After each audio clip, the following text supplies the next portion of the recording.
Defining Duke, an Xbox podcast, is brought to you by, well, you. If you want to learn how to support the show, go to patreon.com/laststandmedia.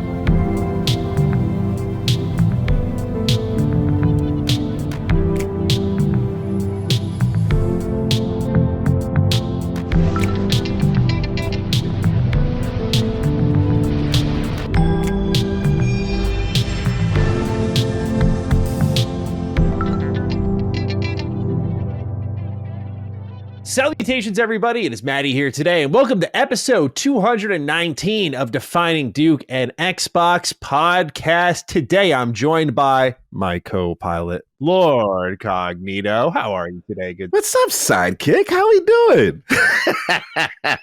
How you doing today? You have any commands for me? Any help I can give you, sir? Absolutely, sir. Always appreciate it. You're the Duke of Throat Coat. You know?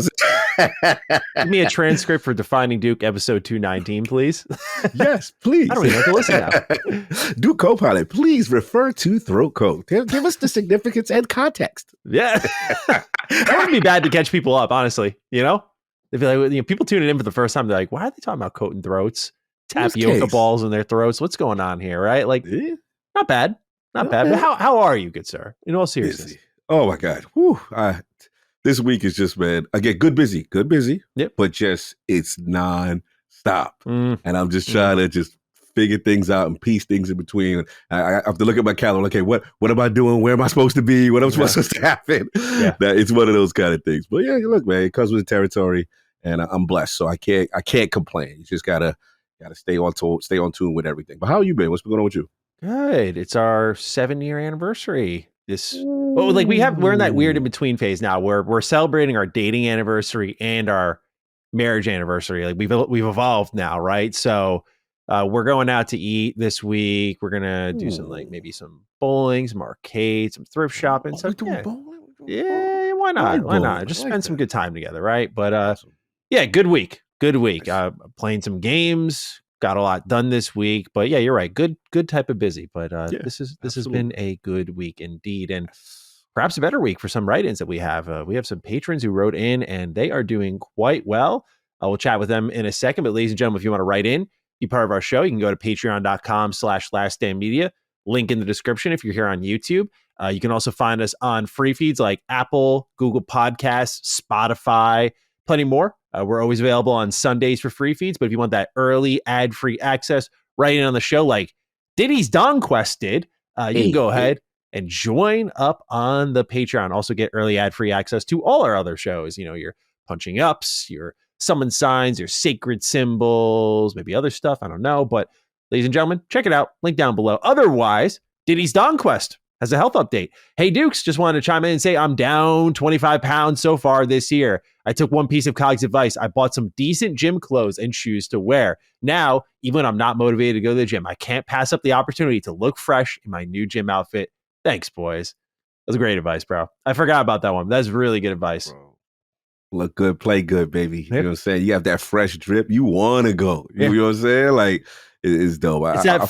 It's that first day of school attitude, right? Like first day of school sucks, but it's like I get to pull out the new fit. I've been building up throughout all of summer for this day. So there is that level to it. It's a good point. All out. I like that. Mason Muehlbauer also writes in similar news here. Hey, Dukes, just wanted to write with a quick health is wealth. As a year and 4 days ago, I've lost 75 pounds. I had a heart thing at the young age of 27 due to my weight and other health problems. Both of you have been big inspirations for me during the health is wealth segments.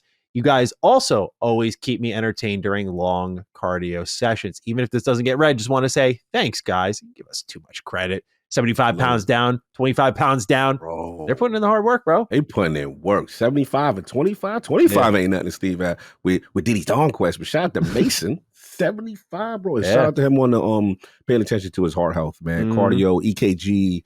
Heart is important, man. Please, guys, I have a monitor attached to my chest right now.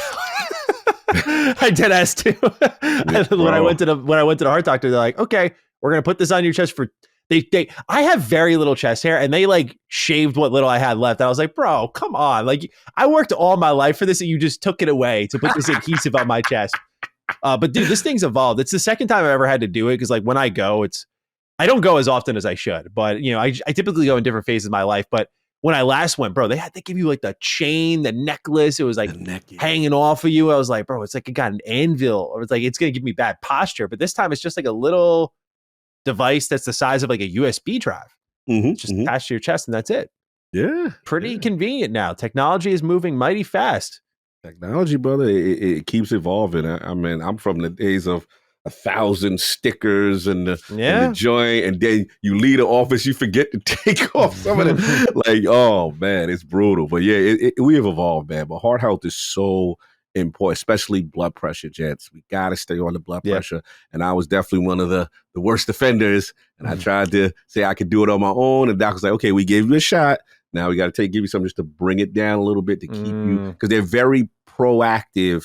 If you're in the mid range, like even the low to mid range, they don't want to play with that. That's the silent killer, bro. Yeah, don't play with. No, I've been. It's funny you bring that up. I've been reading Outlive some more, and like he breaks down what he calls like the horsemen, right? And it's like, you know, Alzheimer's, cancer, heart disease is another one, right? And in that he talks about like I'm not going to try to explain the science because the book is definitely for his peers as well as like people looking to improve their lives. I haven't gotten to the part where he starts to kind of give you this game plan on like what he did. But basically he was on this trajectory where he had like family history of like heart issues. And he was, we'll call it because you and I know sports, we'll call it the fancy stats of his blood numbers that he was looking at that were like telling him something more detailed was happening, like build up in his arteries and whatnot. And he kind of explores this idea I've talked a little bit about before of like this preventative health measure and how there's 2.0 medicine, which is like, you're sick, here you go, versus 3.0, which he's trying to introduce or tried to, which is like this idea of like, before you get heart disease, here's how at like age 30, in my case, like you can prevent it. And I feel like I'm reading at the perfect time in my life where I just feel like I am getting to that point where I'm not young and spry in the way of like, oh, I'm young, nothing's going to happen. Especially because in the book, like one thing he talked about that was very eye-opening to me is like, while no teenagers or young college students like would pass with heart issues, like when they died in like homicide or accidents or whatever, when their bodies were medically examined, they'd find like plaque built up in their arteries already at like teenage years. Wow. And so he's like, if you think, you know, it's not to scare anyone, but he's like, if you think, oh, I was young, he's like, no, you actually, like, he's like, the idea that he goes into is like, you're on this path so early and we can navigate it and get you away from that, but you have to catch it early. And, you know, I get that in the heart testing I was doing at the same time. I was like, this just feels like serendipitous, if that is the right word. So I was just like, I wanted to get everything checked up on, right? I've been saving some money on the side because I know, especially the heart exam shit, I'm like, this ain't gonna come cheap. But it's not cheap. It's not cheap. I live a sedentary lifestyle a lot of times. Like you can't review all these games when I'm up on my feet 24/7. So 100%. I'm trying to find a better balance this year. But I know once I hurt my lower back and I had to miss that Duke, that's when I started to hit the activity decline. And I've been working my way back up, especially this year. I think I've done better, but you don't just kind of bum around on and off for X years. And I don't think come out of it completely unscathed. It's like, you know, whether it's just a little weight gain or something more, it's like, I just, you know, need to check that stuff. Right. So very important. So thank you to the fellow Dukes who write in, inspire me to take care of myself. It goes full circle. So we appreciate it. Absolutely. Love the write-ins, and it helps me and you stay on point with our stuff, you know. Yeah, absolutely. So thank you to everyone for writing in. We have one more here from Angel of Cake. Hi, Dukes. Coming in for the Health is Wealth crew. Maddie mentioned taking up Sudoku daily to keep his mind fit. How is it working out for him? I'm trying something similar at the moment, but finding it harder to work into my day than exercise. Any tips or updates would be great. Keep up the good work, and I cut myself shaving only to notice it during an interview, but still got to the next round kind of day. My man. There we go. Don't judge a book by its cover. You know, shaving cuts does not define your ability to do your job well. Facts. You ain't have your A game still. There we go. So what you doing with Beyonce Sudoku, man? What's going on? I kind of have so what I've tried to do is initiate a little more of like a cycle of activities, because some mornings it's just not convenient to my schedule to hit Sudoku up. So most times because also, like I said, I do it on my 3DS, and part of it's like carrying my 3DS. I do need to just invest. I was trying to go like a paperless route, but the apps kind of automatically fill it out for you. The 3DS route is pretty good with Brain Age, but I just want something I can kind of carry in my pocket. Like I need like a little pamphlet almost is what I'm looking for. And so I think I'm just going to finally bite the bullet and do a paperback option. I was trying to avoid it. So that's part of why I veered a little bit at times. But also what I would do is sometimes promise myself I get it on the back end of the day. Like if I don't do Sudoku at the front end of the day, then I hit reading at the back end before bed, that sort of thing. Because I think as long as you're engaging your mind in some way beyond, like in my case, like critically thinking about entertainment in various ways, that is how I've stuck with it. I try to do it daily, to be frank, but a lot of times I don't, just hit that. My schedule is a little crazy where sometimes it's just not going to work. Right. But I think making sure it's there at least a few times a week is a good starting point. So I'm trying not to be, I've learned through my wife, I am very hard on myself. So I'm trying to give myself back pats a little more often in ways where it's like, look, dude, yeah, I know you want to do it every day. You want to do it Sunday to Sunday, just round robin all week, every day. That's very hard to sustain. Just be happy that you've created a new, cycle for yourself and you're hanging with it enough where it's part of most of your routine. What I've really been focusing on though is like, not that it's taking away from it, but like consistent meal prep. Did it again this week. Like I haven't missed and it feels really good. Like every day I start off with a protein shake. Then I have my meals I made throughout the day and it's just made my life easier. And it's been really nice to be eating good and healthy. Yeah. Yes. I mean, I wouldn't say healthy this week, but again, try not to be huge critic. I made Parmesan crusted chicken.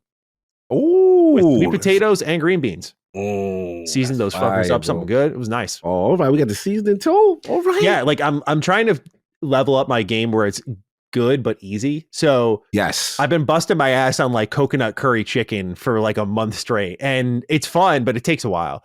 So I was like, what is an easier way? And I looked up this recipe, and it was like, yo, put these chicken breasts on a pan after you've been rolled around the breadcrumbs and the Parmesan. Put the green beans on the pan, put the sweet potatoes on the pan. In the oven, it goes for 25 minutes. You're done. And I'm like, oh, this is fucking brilliant. Like, I love this. Perfect. Yeah. Time, convenience, and health at the same time. Yeah. Like, sure. Absolutely. So kind of got me a little hype. So that's what I've been really main focus for me has been is just what I put in my body. Because the last two books I've read, one was Ultra Processed Foods. The other was Outlive. So I'm just in a very bodily fuel conscious mode right now of like just orienting myself that way. Cause I don't know. Do you get that way? Like I feel it when I eat something that's shitty. Like it's almost like instant. Like I'm guilty of getting takeout at least once a week. At least once a week. And there's sometimes I do get it and I'm just like immediately I feel like the sluggishness. I'm like, fuck, why did I do that? You feel it. You feel it. I had soda for the first time in like years. And what happened was, it was one of them things where I ordered something and I was just like, because generally what happens with me is like, especially it's usually Sunday. It's Sunday, bro. You know how I'll go, bro. So I'll go, and then it's people realize that after LP, it's not done. It's the post production, the audio, the time. It's so much. Yeah. So then the time I'm finally like, all right, it's me now. I'm like, I'm going to treat myself to something.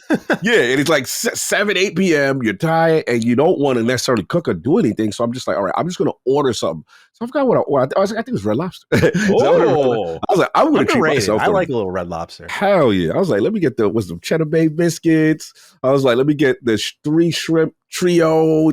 I'm a shrimp guy. So I was like, all right, bro, I got the Alfredo, the Walt joint, the garlic scampi. So I'm like, all right, cool. So we got that. And somehow I guess what it is when you order like Uber Eats or whatever, if they mess up, sometimes they'll just give you a random thing. So they didn't have one of the items I wanted. And I guess I didn't pick up the phone. I missed the message where they were like, hey, what do you want to substitute? I was just too busy doing other stuff. So they just showed up. It was a 16-ounce, like, Diet Coke or something. I was like, damn it. Like, I feel wrong to throw this out. Yeah. So it's like, all right, F it. I'll try.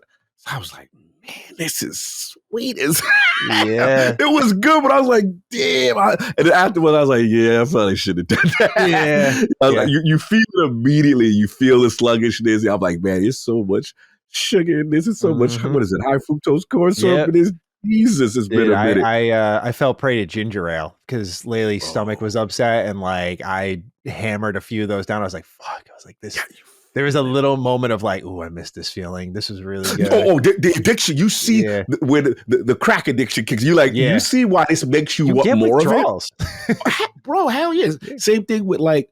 I always wonder, like, why when you like McDonald's, why you like it so much. A lot of it is the bun and what they put inside. Yeah, bro, it's crazy. Fries. Oh my god. Oh, insanely addicting. There's a reason. There's so much processed garbage in it, but it tastes good. It makes you want more of it. You just got to stay away from it. But yeah, you taste the difference. For sure. Oh, dude, for sure. Like I do my substitutes. Like I have my little mug here. I put I think I put seltzer and like a little juice in that. And like, I'm still like cutting my soda addiction from when I was in like high school. Cause I love that feeling.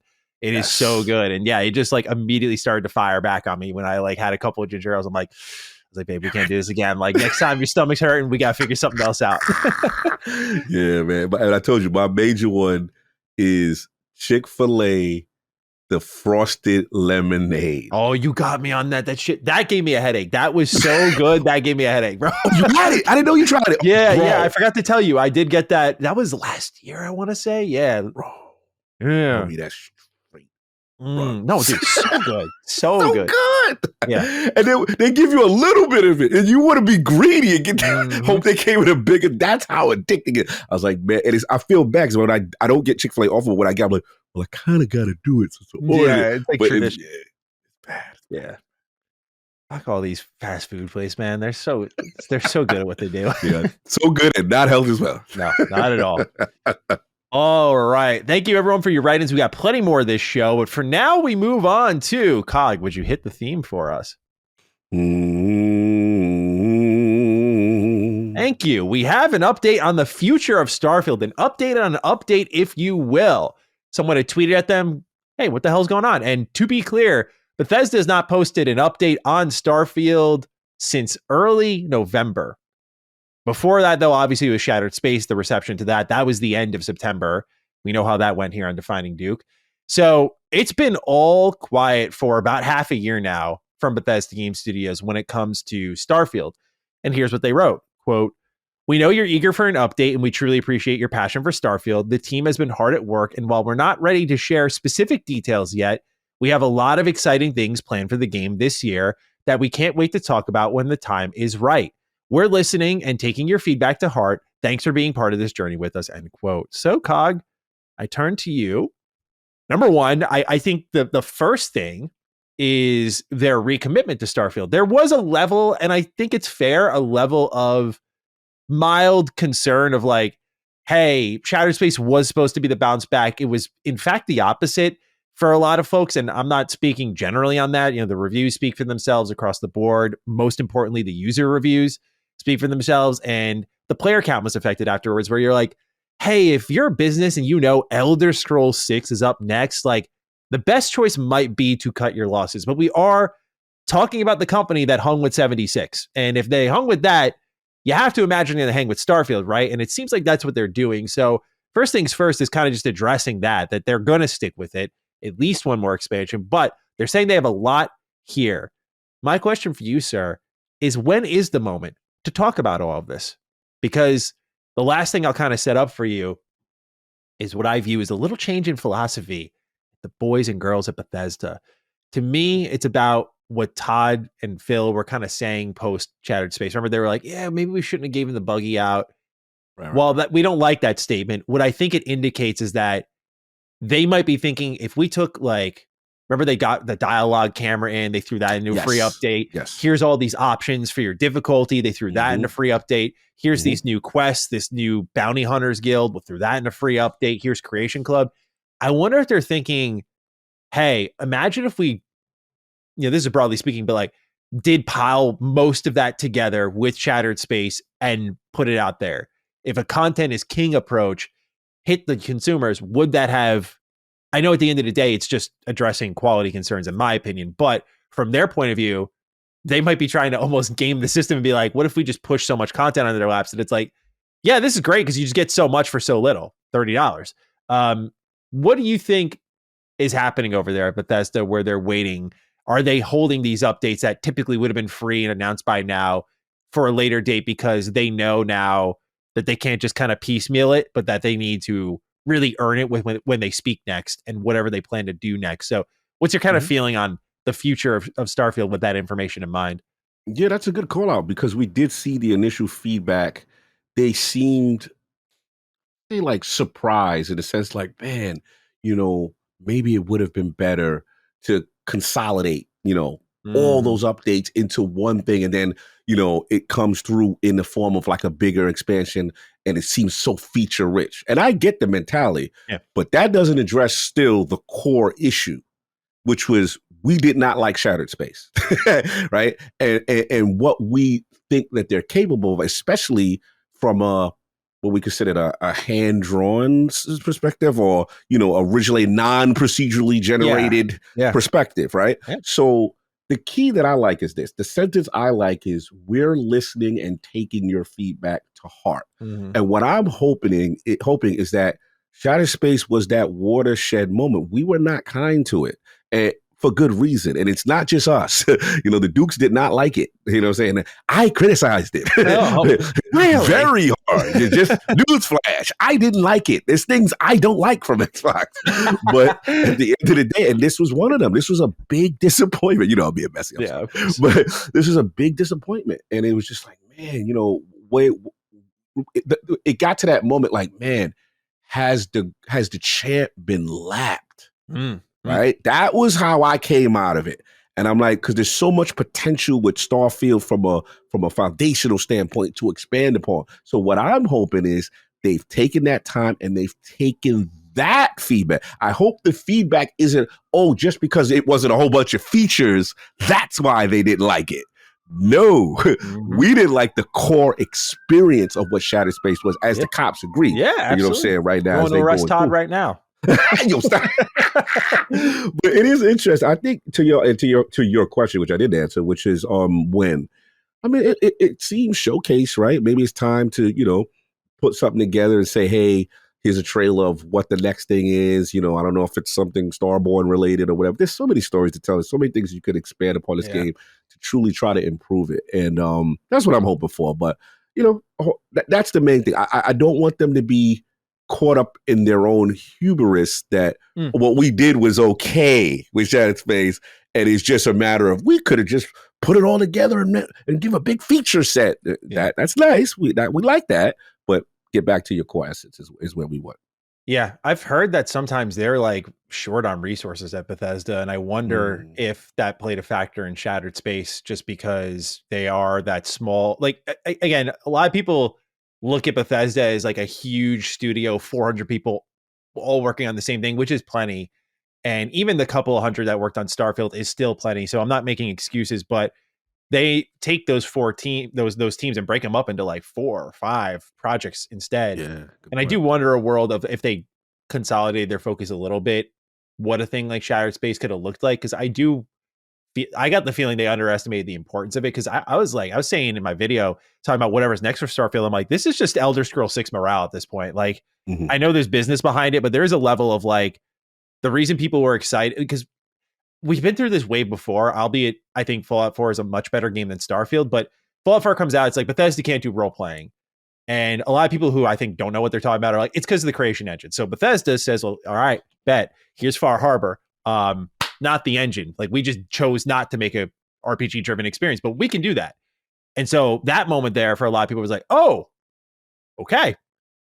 So you thought the next project would be great from them. It turns out it's 76. 76, though, you can rationalize like, all right, they're not a multiplayer studio. We saw this happen to a bunch of other teams.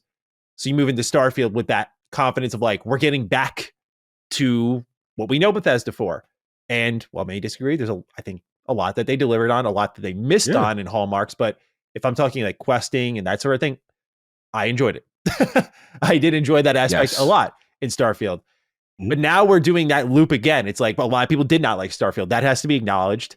Shattered Space was that win back moment. They've missed that. So now it's like, okay, we're really looking ahead at Elder Scrolls 6. Like, that is what this next Starfield expansion to me represents. Is like, can you guys pull it together? Can you pull it together, understand the feedback you got, and address it in a good way? Because the more I thought about it, I'm like, what's this expansion going to do? What's this expansion going to do? I'm like, run it back, I guess. Like, run back the game plan from Shattered Space, as in, like, hey, one world, bunch of locations, one storyline, but just better.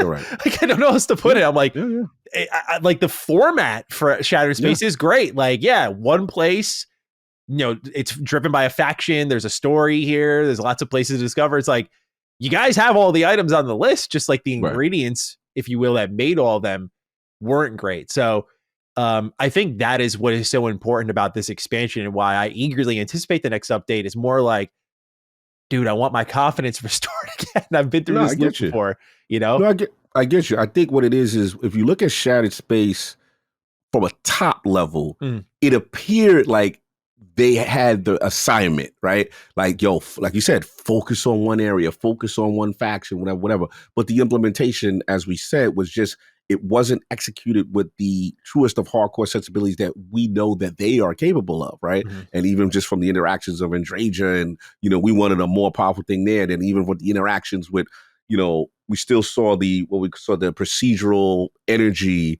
when it comes to certain locations and stuff like that. It just didn't feel to mesh right.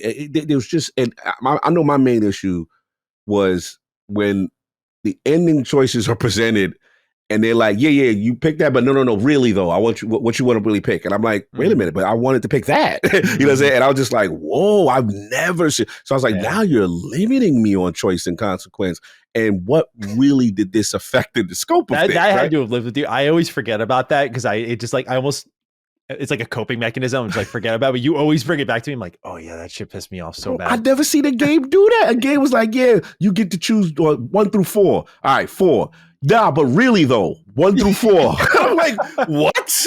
I just told you 4. Like that. So I was like, wow, that's different. So yeah, you know, like I said, I'm pulling for them. Obviously, like you said, I love Starfield. I love the base game. I love the story, the story of where they went. Now we just gotta fill this out. And what I'm hoping for is they need like a No Man's Sky kind of moment where it's just, not only do they just overwhelm you, they truly transform gameplay experiences and feedback that people really did not like. And I know it's a big undertaking to say, hey, we got 1,000 planets, you know, on procedural stuff on the exploration side, but you could try to come up with some things to make even that interesting, as well as getting back to your core story and hardcore RPG. So that's what I'm pulling for. And I think there's a lot of potential with the Starboard aspect, and I'm curious to see if they do anything there. I agree. I got a question for you. How long do you think because I know you interviewed, you know, the God Howard, you know, how long do you think they continue to support it? Will it be an every year? Do you think there will be a cutoff after like 2 more expansions, or is after Shattered Space maybe 1 more and then we move on, we cut bait? Like, what do you think of the future of Starfield, if you had to guess? It's a good question, because it's so funny, you know, after Fallout 4, Bethesda had a moment. I mean, Todd said it himself, right? I think he said it in the interview with me. I don't remember, but he said before at some point that they left Fallout 4 DLC too soon, which most of the community agrees with. Fallout 4 was like roaring hot when it was getting its DLC. And I mean, what a great game. I love Fallout 4, obviously for personal reasons, but also just as a video game fan. I'm like, this game is so good. I would have killed to get more official content, because you want to talk about a game that had the framework for tons of DLC. I mean, the Memory Den alone and Good Neighbor is just like a platform unto itself for great expansion content. But they left that behind. They learned from that. And when Starfield was coming around, it was like, they start talking about that. Like, yeah, we're going to stick with this. Like, we want it to be like our other franchises. We're constantly updating it, constantly making things for it. I'm like, okay, good. Like, they're doing what they should have done before, like a dedicated team to support Starfield. I don't know if once the business realities kick in, which maybe they didn't anticipate. I don't know if Starfield's making them a lot of money with Creation Club and the expansions being out there, if people are still buying it, if they're going to see a future in investing in it more and more. I could see it getting, obviously, the rest of this year, but I could sort of see them playing by ear. Like, hey, they're going to do the PS5 port this year, no doubt, right? Like, we have to assume this is part of their big plan at some point. Yeah. I think that is going to be a key shot in the arm. If you combine that with all of its updates and a new expansion, this is the silver bullet. If it's really good, people can talk now. And I get it. I'm not going to stop them. People can talk now. Like, fuck that. No, I'm not down. But if they actually deliver something really good, I've seen the tune change so many times in my career. It's like, yeah, people would be like, give us more. That was great. The problem, Fallout 4 had that moment. Far Harbor was great. Nuka World was great. Like, give us more. But what Bethesda did was, no, no, we're not. And we're moving on. They went to do 76. And I think because of that pressure for Bethesda game studios to financially compensate for the rest of Bethesda flopping, that's part of the reason why Fallout 4 and its DLC slowed down. That'd be my guess. So in this case, though, you have the resources of Microsoft. Obviously, Elder Scrolls 6, though, is the most important game they have to make in their company's history next to Morrowind. Morrowind was the game that saved them. I think Elder Scrolls 6 is like, dude, the wait's been so long. You got to make this like a magnum opus style title. Like, I think anything less of that would be disappointing to most people. And so that's where the tough decision comes in, where I balk a little bit. I'm like, yeah, you should at least do 2 more years. But I'm like, look, this game can't be like another, like, get them next time. This is Elder Scrolls 6, man. This is like the next GTA 6, in my opinion. People can, again, laugh or disagree. That's fine. But to me, that Elder Scrolls, baby. It is that Skyrim is like your grandma knows about Skyrim. There's literally, speaking of grandmas, there's a literal Skyrim grandma on YouTube. And she's awesome. Her. She's love her. Awesome. Awesome. So I'm just like, dude, that's a generational video game. Like, all ages are going to be into it. And it's going to be huge. Do you need to support Starfield that long if you know that's next? That's the tough business choice. Yeah. And I don't blame them for either. I wouldn't blame them if they were like, let's keep supporting Starfield and hanging with it. Because the other thing that makes this more complex, sorry, I'm going on a ramble here. No, I love it. I love it. This is good. Fallout 76, though. Yes. Did we expect it to have the resurgence it had? We're not, dude, remember that launch? And now people are like legitimately bold face, straight face. It's good. People are like, it's good now. And it's like not controversial to like 76. Yes. It had an explosive player count. Now Bethesda's looking at that. They're like, fuck, do we put more resources into that? Mm-hmm. And just deviate from Starfield, or do we support them all? I think if they've learned if I'm there in the building and I learn anything, I'm like, hey, if we hang with these franchises long enough, we can find a way. It's just about resource management. But 76 is this interesting situation because we learned how like PS Plus saved that game, right? Yes. Like, that was a huge turning point. So in the case of Starfield, it could be going down that road of like, this is it. But then a PS5 port might come in. Yo, everyone's buying it. The expansion's hot. Yo, always different more. When it's on your platform or your preferred platform. It's always different. And obviously, we don't know if it's going to do the Switch too. No, I have so much trouble imagining that, but it'll be interesting. So apologies for my tangent, but like, no, I like this. I don't have a great answer because I'm like, they have so many options in front of them. But to me, if I am there, I'm like, Elder Scrolls 6 has to be our priority. Just has to be. Yeah. I love Starfield, but I would put Elder Scrolls 6 above that every fucking day of the week, under my head, every day of the week. No questions asked. That's the company. That's the moneymaker, right? That has business, to be but also importance. That saved your company. That is your baby. That is your baby. Like, you got to take care of that above all else. And, we've always talked about, people think this is Todd's retirement game. I don't think it is, but if it is, bro, you got to all hands on deck. It's got to be. Yeah, exactly. This is literally the Skyrim energy. No, I agree. I think the key is going to be, are they in a Microsoft acquired world? Are they able now to not have to worry like they did in the past, where it's like, yo, we got to be everywhere because we got to stay. We got to take a shot at 76. We got to do this. And that's the hope now, that it's like, okay, we could have a dedicated team that could still support Starfield, but at the same time, the majority and the bulk of the resources are on the thing that's most important to the company, which is the Elder Scrolls 6 kind of thing. So we will see. Next up here, Cog, Activision has confirmed that BlizzCon will return in 2026. The team said they are aiming to, quote, meaningfully elevate this iconic celebration, end quote, likely hinting at an announcement of some kind. Cog, I am not a BlizzCon guy at all. Don't know anything about it outside of, Blizzard's here. And I know, of course, don't you all have phones? Like, that was my BlizzCon moment where I was like, oh, yeah, hey, let's check this thing out. But otherwise, I know it's a Blizzard convention full of all goofs and gaffs and games. Cog, what do you think you would expect from something like this? For me, I just think of World of Warcraft console port. That's where my brain immediately goes. I'm like, that's a big announcement. That would meaningfully elevate the conversation. No, but what do you look at when you think of this? Because they've delayed this for 2 years now. They've shut it down. Yeah, I think more than that actually. But BlizzCon has been around for a while. So how are we feeling about its return in 2026? It needs to. This is a huge part, for the community. And since the acquisition, we have to be honest, like things have been really slow, Mm-hmm. and people are rightfully frustrated. I understand why things are slow, but it still doesn't negate the frustration and wanting to see the benefits of that relationship. And look, I'm the same as you. I'm not going to sit here and profess to be some BlizzCon guy. This is a whole new world for me. Oh. Yes, I think WoW. I think all the major properties, but I also think about like that. Remember they had like a new IP or AAA IP or something in development and stuff like that. I think you're thinking of the survival one. Yes, that got canceled though. That one got canceled. But I thought they had another IP that was like I could have sworn. Maybe I get my singles crossed. I thought they had another IP that was greenlit or whatever. Maybe that was the one that got canceled. But that one was like it was Odyssey, right? That was the one Jez reported on. That one did get shut down. Oh, it did get shut down. The whole team got laid off. Yeah. Yeah. Well, there goes that. Yeah. But no, I'm just curious about all their major properties. What's going on, the updates. I think that's important. And if they do decide to show us something new, like we'd like to see it. And then for me personally, it's just more about the integration of all these properties that they have. Mm-hmm. To me, they still have a lot of properties, and I would love to see what's next for said properties, kind of thing. Mm-hmm. So yeah, I'm excited just to see what it's about. I've never really been a part of that community at all. So I would like to see what. Yeah, you'd have to imagine Xbox is going to have a bigger hand in it this time around. Obviously, they'd want to leverage this sort of thing and integrate further, so that might be part of the delay as well. So it'll be the first one I pay attention to in a meaningful way. So I'm looking forward to seeing what they do there, but no doubt it'll be home to some big announcements. Yeah, and then Battle.net, obviously I want to see the future of the platform, because I'm seeing a lot of flirting.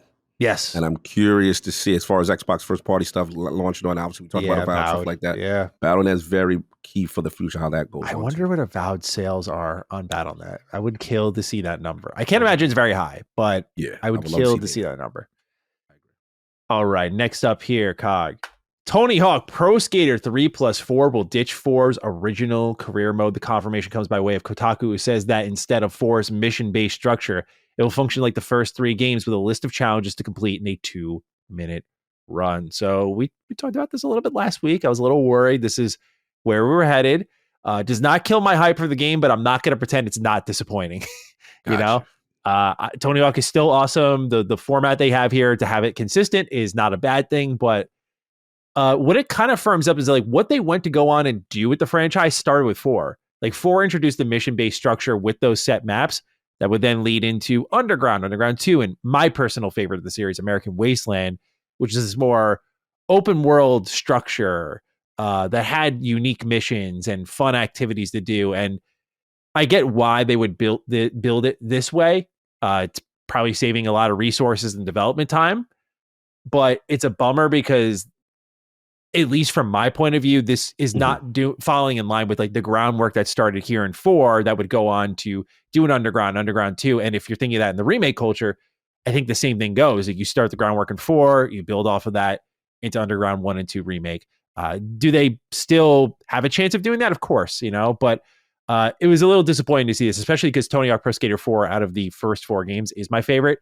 So this was a bummer. Will I still be there day one? Absolutely. But, hate to see it because it makes it distinct. And there are some really funny missions and creative missions. And frankly, the way the maps are built is for the missions. Whereas the other maps are built for like getting around, doing strings and that sort of thing. And I don't know, I always think of like maps like Alcatraz. I'm just like, I don't see how that works really well with the typical Tony Hawk structure. The only difference I can think of is some of those missions were like, hey, get the skate letters, or hey, get the combo letters. So those would just be in the same spots, right? Except now that you don't have to accept a mission to get them. Those are fine. Those work.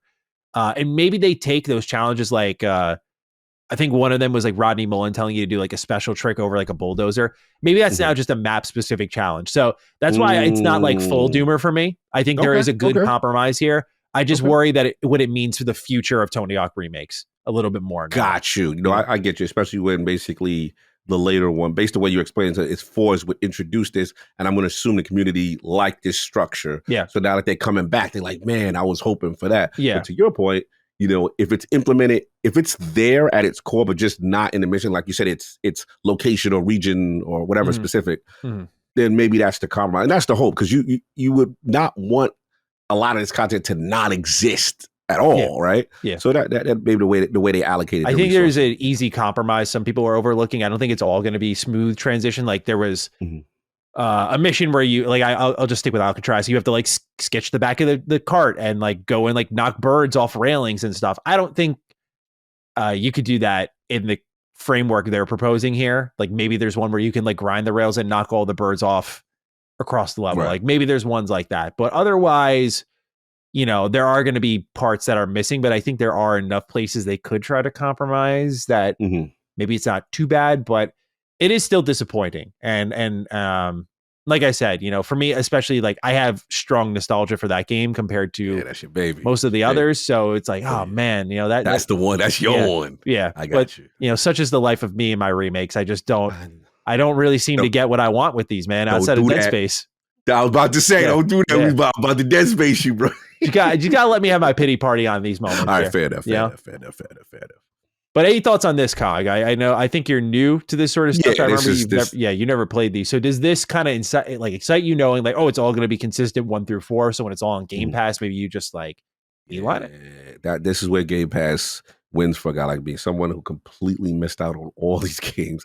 This was a cultural iconic moment, and I want to be a part of it. I want to know why you guys love it so much. Yeah, never played it again. And what's funny is I do like skateboards. I like skateboard games. You know what I'm saying? Yeah. So, you know, I'm old school. There's people, old heads remember there was a game called 720 back in the day. It was an arcade. That sounds familiar. Yeah. One of the first joints, and you would go to little parks and ramps, and I used to play that game. That game was cool. So, like Tony Hawk to me is like the Madden, the evolution, you know what I'm saying, or whatever. So, yeah, I'm dying to see what it's about. So I'm all about that. I'm curious about the musical stuff, because I'm assuming that had a component to it.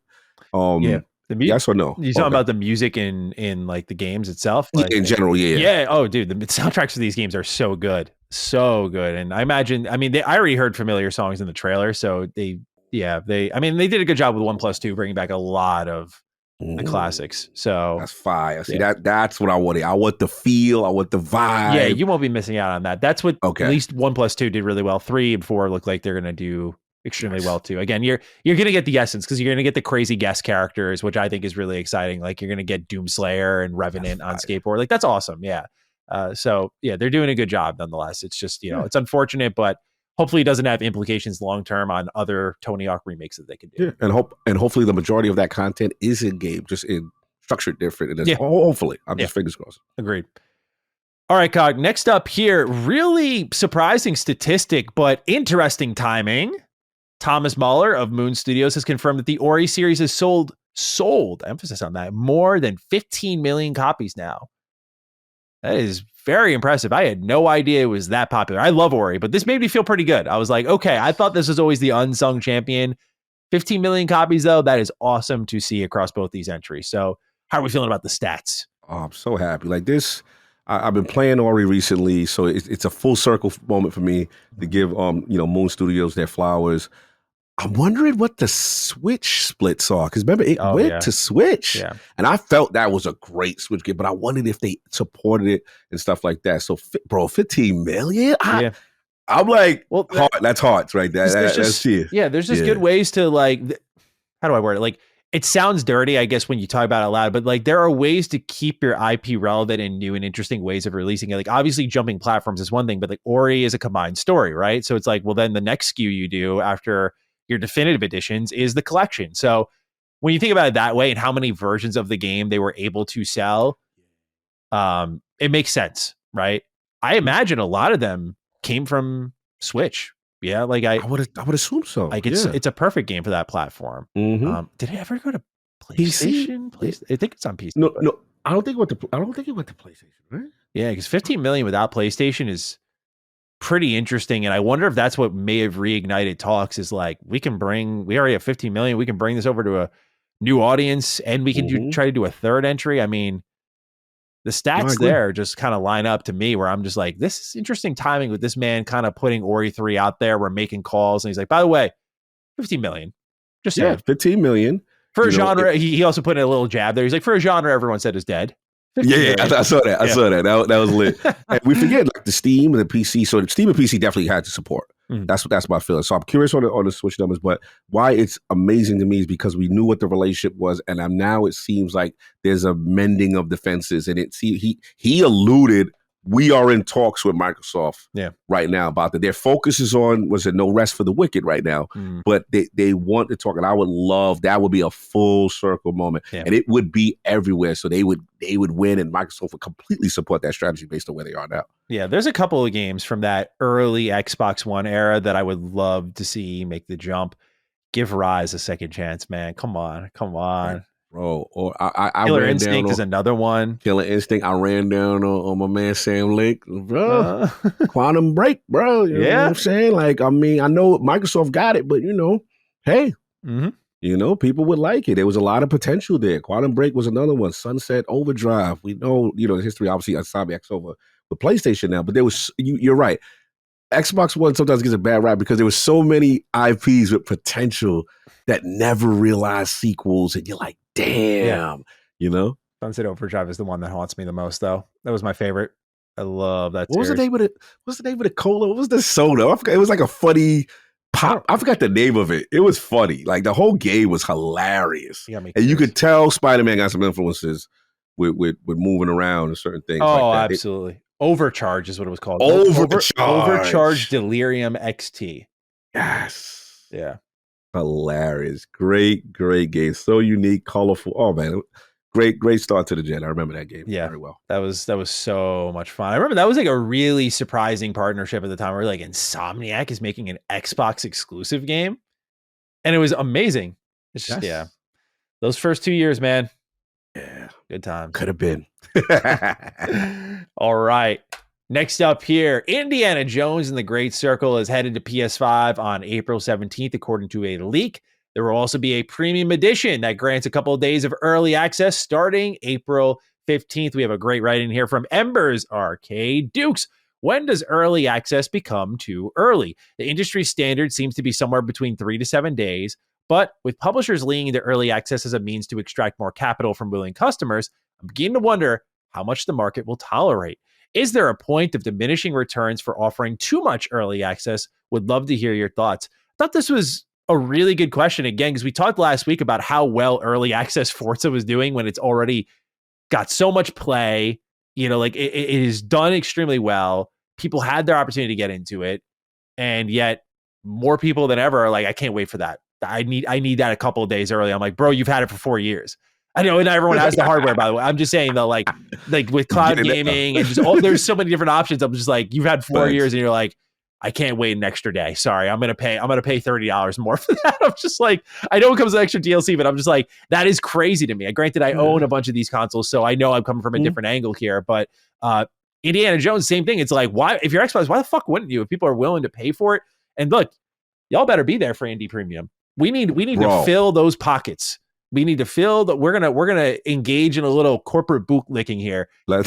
We need to fill those pockets because I want indie too. Whatever it may be, I want an indie sequel. I don't want to hear this. Man, that Steam player count barely passed 10K. I don't care. PlayStation fans, y'all know what to do. You apparently show up and pound your chest and buy your games. I want you to gather around indie, pound your chest, put your money on the table. Get yourself a copy of Indiana Jones and the Great Circle. Top 3 game for me last year. Amazing. Facts. Love it. What? And they have an expansion coming apparently this year, right? Yes. Can't wait. Be good times. Oh man, I'm with you, bro. Like that game was amazing. That was one of the ones that I called my shot. I remember when I first see it, I said, "Yep, that's a game of the year contender." I don't care what nobody say. I saw the energy and I saw Machine Games and I saw where Todd's focus was last year, and I got a chance to tell him that. That's one thing. When I ran, whatever, he was at New York Game Awards this year at the top of the year. He made a surprise Todd Howard appear. I'm like, what are you? Yo, he's so in the cut, bro. Like, I was just like, people were like, yo, he's here. I'm like, really? I was like, all right, because he went to support because obviously Troy Baker obviously got his award at the New York Game Awards for his performance. Machine Games, they won a ton. They cleaned up, and I was so proud of them. And then I remember when I ran into him, I was like, bro, I let him know. I was like, I want to let you know, I could sense your fingerprints and your love of that character sprinkled all over the game. He's like, well, no, you got to give Machine Games, they're right there. And they were there. And I said, I get it. And we give them the credit for executing, but we know how much you love indie buy that product. It was that good. So yeah, to your overall point, obviously PlayStation guys going to get it for the first time. Go out and support, man. This game is fantastic, and it's the essence in a way of a PlayStation game, outside of obviously over the shoulder, but there's enough of it in the way you play indie and stuff like that, that you see the character. And I just feel like it couldn't have been any other way but first person. It just makes it so unique. I really enjoyed that game. Like that game good. Still to this day, man. I can't wait. I'm dying to get that DLC because there's some story to tell with certain things. You know, we went into it. And shout out to the, not to spoil, that day when you get to Sukhothai and you got to go to that water temple or whatever, bro. I said, bro, y'all evil for what y'all did with that. It was good. It was so good. But I was like, y'all evil. Y'all preyed on every little fear I had, and I was like, yo, this fight is driving me crazy. You know what I'm saying? But yeah, shout out to Machine and Todd and them, man. Yeah, go support this one. This is a good one, y'all. When it comes to early access, Cog, when does early become too early? Do you think because like for me, I think the answer is just like, this is the lesser of all evils in my eyes.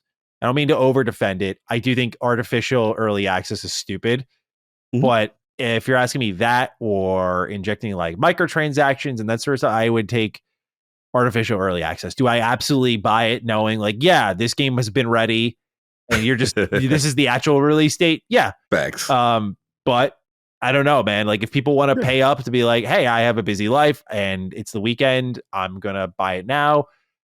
Go right ahead. You know, if that's how they make the extra scratch to make games like indie, I'm okay with it compared to other practices we've seen. Absolutely. Because at the end of the day, like how are single player games really going to survive in this climate of free to play and microtransactions and you know, live service and stuff like that? It's tough. So you've got to come up with creative ways. A lot of it is expansions, a lot of it is DLC, but this is one of the ones I can't get mad. You know why? At the end of the day, the data shows gamers FOMO supersedes everything. Yeah. Like they are willing happily to pay for the idea that I got it early before someone else. You know what I'm saying? People love that idea. They feel VIP with it. And look, you know, I don't really look at it as predatory. I just look at it as, like you said, we know what the real release date was, and I know what you're doing. Yeah. That's what this is. But yeah, I don't get too crazy with that one, man. You know, this is definitely an industry practice right now that I'm not too crazy. I mean, I'm not like super mad about, like, you know what I'm saying? Like I'm not going to pick your fence this way. If I had my way, it wouldn't exist, you know, just because I'm like, I know the game's ready, but for all the devious shit we've seen over the years, I'm like, okay, sure. Well, 3 days early. Why not? It is what it is. It really started with Sega. I feel like they started doing it. And Hogwarts Legacy, I think, was the pop-off moment where people were like, oh, you can make big money in early access. Like, we're going to do that then. But I think Sega was really, I remember they did it with a Persona spinoff or a Yakuza or something, but they started to flirt with it a lot. And I think a lot of people started to catch on from there because only select games did it at that point. But yeah, it is a very interesting approach on how it just slowly infected the market. And now it's just like, yeah, everyone did it, so we can too. Yeah, it's like completely standard now. All right, well, next up, speaking of new standards, you'll need a Microsoft account to play Forza on PS5. Now, we've seen this with Sea of Thieves. I have a link here, Cog, to the Pure Xbox article. I'll read some of it.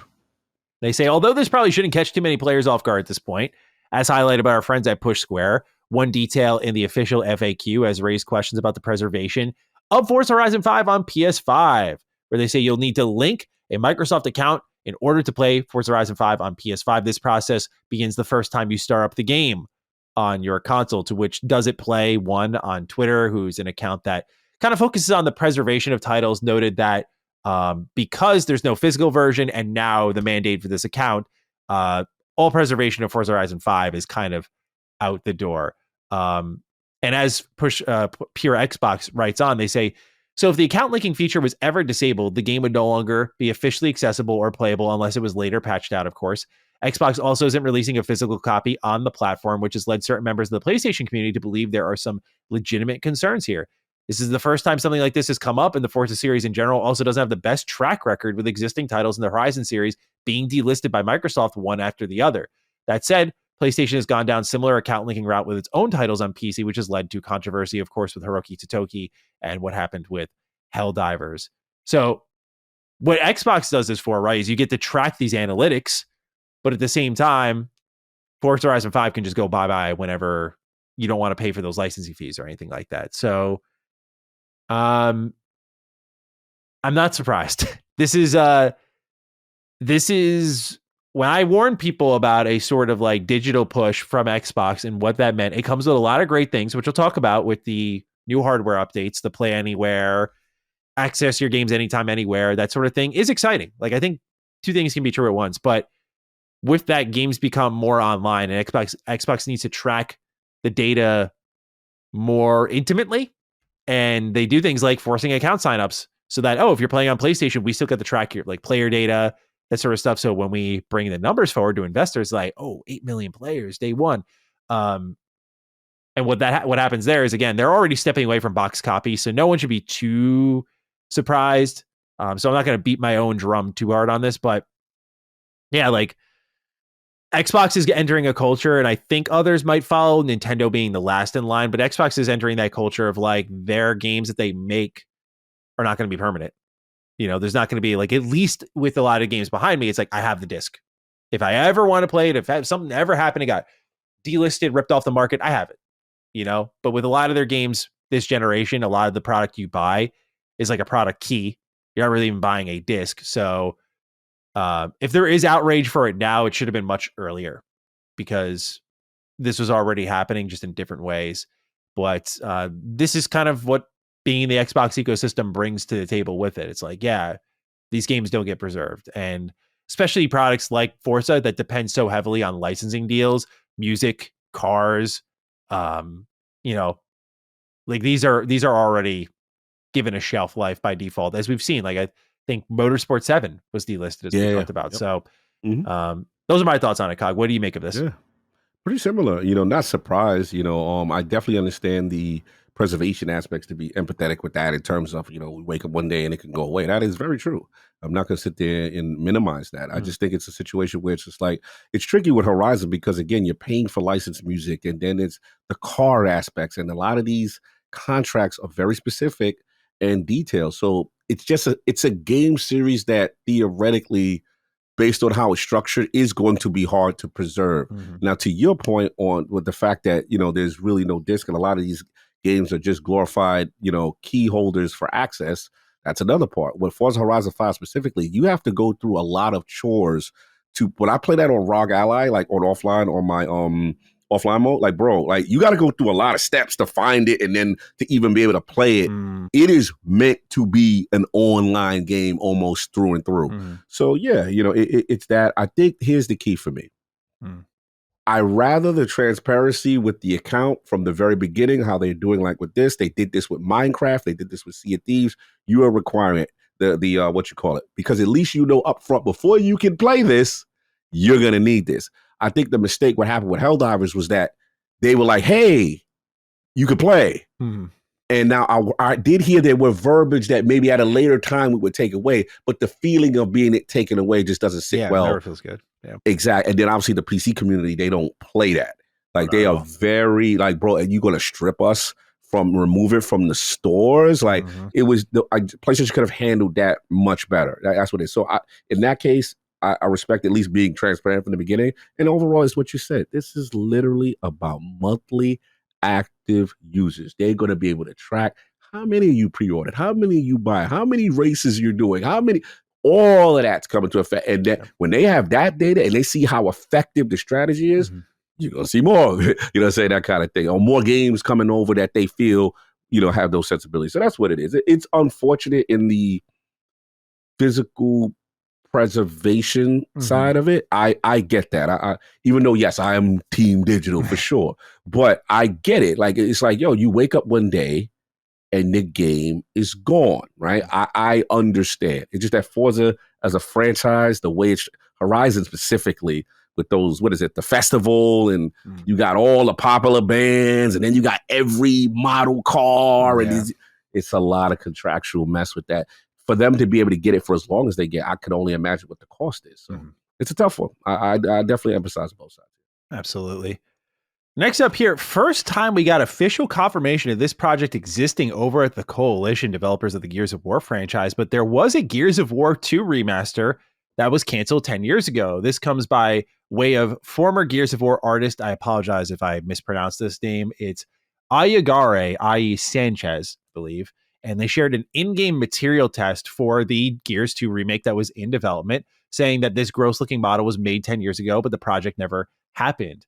And I just thought, number one, obviously funny timing with everything going on. But number two, that there was because we just talked last week. We were like, oh, why didn't they go from Ultimate Edition of 1 to 2 and then 3? Like, obviously, that was the plan, though. And I think, it makes a lot of sense based on how you laid out. You don't just do 1 and stop. But it's interesting to know they did like 1 Ultimate Edition, then immediately jumped to 4, then did 5 a little bit later. And now they're going back to E-Day. And hopefully this year, it's all just, let bygones be bygones. Gears Collection is here, maybe with multiplayer. I don't know. Jez did say, I don't know if you saw his update, but Jez did say like he couldn't confirm fully everything, but just that there might be some misinformation going around. So yeah, we'll wait and see on what's going on with that. But what do you make of a Gears 2 remake that was in development at one point at the Coalition, now canceled? Yeah, it makes sense. Like you said, you would think there would be a sequential remaster, order at that time. And I think this is definitely a Rob Ferguson question because he was around during the times at that time working on it. So, yeah, I'm curious as to what changed. Why the need to go away from it? Because they promoted the hell out of that first one. I remember they were flossing that 1080-60 at the time. They were flossing how, things 1080-60. Remember 1080-60 was like, yo, remember like, bro, 1080, it's crazy out here. Like, it was a flex for the Xbox One at the time. So yeah, I wonder why it stopped. But obviously it looks like we're going to be in the day and age where we get these games in the form of a collection, and hopefully that is soon. And then obviously E-Day is the big one looming down the road.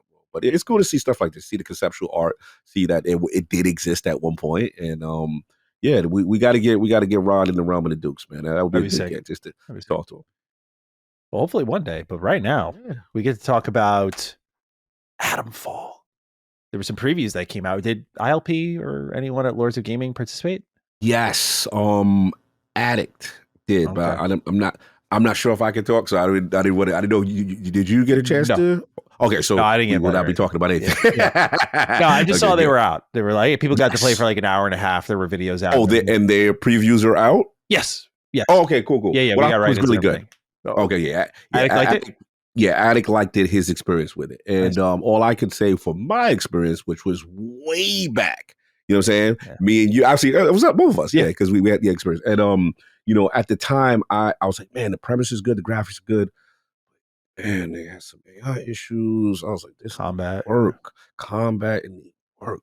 So speaking to him where they are now, he was like, no, I don't know what you play, but they must have took the feedback. I like it. That's what I was hearing. I mean, honestly, by watching it, I was like, holy crap, this looks way better. Like way more responsive in combat. What we played in August. I mean, we'll see obviously with the final product an hour and a half. Versus the full game, as I've said many times in previews, not the breadth of the entire experience, but it looked way better than what we experienced. Because back then in August, I was like, I want to like this, like as a Fallout fan. Hello, like it's clearly extremely inspired by it, but it just did not feel good to play. But now it looks way more responsive. And I did watch, I think it was GameSpot's preview as well. I went through a bunch of them. GameSpot's was one I landed on where they said they kind of found the AI a little finicky in that like the way they broke it was by kicking it back and then just hitting them over the head with a melee weapon, and they just worked every time. It was foolproof. So there is a little bit of a crack in the armor there, but okay, all right. I will say the world looked cool. Did you see how it was like an investigative sort of style story? Like no waypoints, just like fine. That's been a little trend that I like lately. They are doing it. Hell is Us, I think is what it's called. They're doing it. This sort of like discovery, mysterious approach to storytelling, no waypoints or anything like that. I really respect it. It's not easy to do. But Atomfall is going that approach where they're like, it's kind of putting together a conspiracy board along the way. And I can get into that. So I was into the world. If the gameplay is better, I feel like I might really like the game. So I really do want to check it out. This will be day one on Game Pass as well. So yeah, man, this is good. This is good to hear that people are enjoying their experience. That's dope. Yeah, we got a couple of write-ins about it. We got SFish616 who writes, hey, Dukes, recently Atomfall had previews drop, and low-key it seems like it previewed extremely well. Obviously, we have to wait until it actually comes out, but it seems like it captures the open-ended gameplay loop very well. Was wondering what your guys' thoughts are on the game. Also, I will say it's kind of cool seeing more AA games like Atomfall and Blades of Fire coming out so soon. Blades of Fire also seems like a cool game with certain ideas and mechanics that are really deep. I find it interesting that we have 2 games with deep blacksmithing mechanics already this year between Blades of Fire and KCD2. It's a good time to be a gamer. Have a happy Croc season starting soon kind of day. Thank you, Steven. And then also, we have Macarba, who wrote in, we're just going to ignore that last part, Steven, sorry, bro, who says, hi, boys. I've always been not able to listen to full episodes, so ignore this question if you've already spoken about it. How are we feeling about Atomfall? It's coming out real soon and looks interesting, but also looks AA, no offense. Maddie, did you get the chance to preview it recently? I watched one of your videos about it, but it was over 6 months old, so I like your updated thoughts about the game. So I already gave some of the answers on this, but yeah, I just wanted to say that when it came to the world itself, it was very like old Fallout in the way like they give you like the worst weapons imaginable. Like you start Fallout 4, even if you want to do a more modern example, like you start Fallout 4 with a pipe pistol. Like this game gave you like the ugliest, rustiest looking pipe that can shoot a single bullet and you have to reload. And you're like, all right, it is what it is. This game does that. The problem that I had to get a little bit more into the AI, which seems to be a thing of the past from the gameplay I was just watching, but I'll just document it anyway so people just know the kind of how quickly things can come together. We talked about this a little bit with Avowed. Avowed we played, and it was like at one point, we saw it at one point, the AI was a little and got better over time. But what originally would happen is like, you'd stealth take down one enemy, or like if one caught you, the whole area knew about it, and they'd be running you down. And it was very easy to break. And so if that is a fixed problem, I mean, the environments were very interactive. Like you'd go in, you'd loot. Like it was exciting to find 2 bullets. It was exciting to find, instead of a rusty little pipe pistol, like a rusty shotgun that one shot is all it takes. There's no health bars, which I also thought was a great thing about the game. So it's kind of like every bullet counts, but the game's economy works well with its damage system, where it's like all you need is 1 bullet. So having like 5 feels abundant, if you will. So it looks like it had some promising ideas, but it felt like, at least what I played back in August, I was like, I don't know if they're going to, I mean, especially when they were trying to land the plane, I was like, how is this going to be good by March? I was like, this feels impossible, unless they really crunch, and maybe they did, but they seem to have crawled and fought their way through. And so hopefully the full product is good. I know I put in my review code request. I will just say that. I saw it. I was like, all right, I will give you my time. This looks good enough. Nice. That's good. That's good. Yeah. For you to do that based on where you came from and with the initial impression, it's a good sign. So yeah, we're pulling forward to its question. I've kind of been in this pocket where I really like the AA space. My sensibilities have been more AA and indie lately. Same. And AAA, don't get me wrong, always gonna have a love for that. And when the big ones come out, and I'll rock and support. But and we'll get into what we're about to talk next. Like I really like, because I feel like there's so more creative ideas happening in that space, and I don't need every game to be 1,000 hours. That's the other part. Yeah. I really like when these games in the AA space seem to know their purpose on the market. It's really easy when you get to that content building phase to get carried away and be like, oh, let's make this as big as we can. Number one, it's a bitch to test, but number two, it's like, it's so competitive out there. And as I've talked about, it's no longer like just genre competitive. It's like you're competing with TV shows, you're competing with movies, you're competing with anime, you're competing, like, entertainment's just very competitive. And that's why it's like a great time to be in the entertainment genre in general, because there's just so much good stuff to enjoy. There's a lot of shit, but there's a lot of really great stuff. And so a AA or an indie has to understand that you can catch fire, but you need to like not waste people's time. Like AAA has the ability to be like, we can waste a little of their time, because most times it's like high profile names, high profile IP that are established, so people are going to give them the benefit of the doubt. But like for indie, you might have like an hour to impress someone, maybe 2 hours if they're going to use that Steam refund button.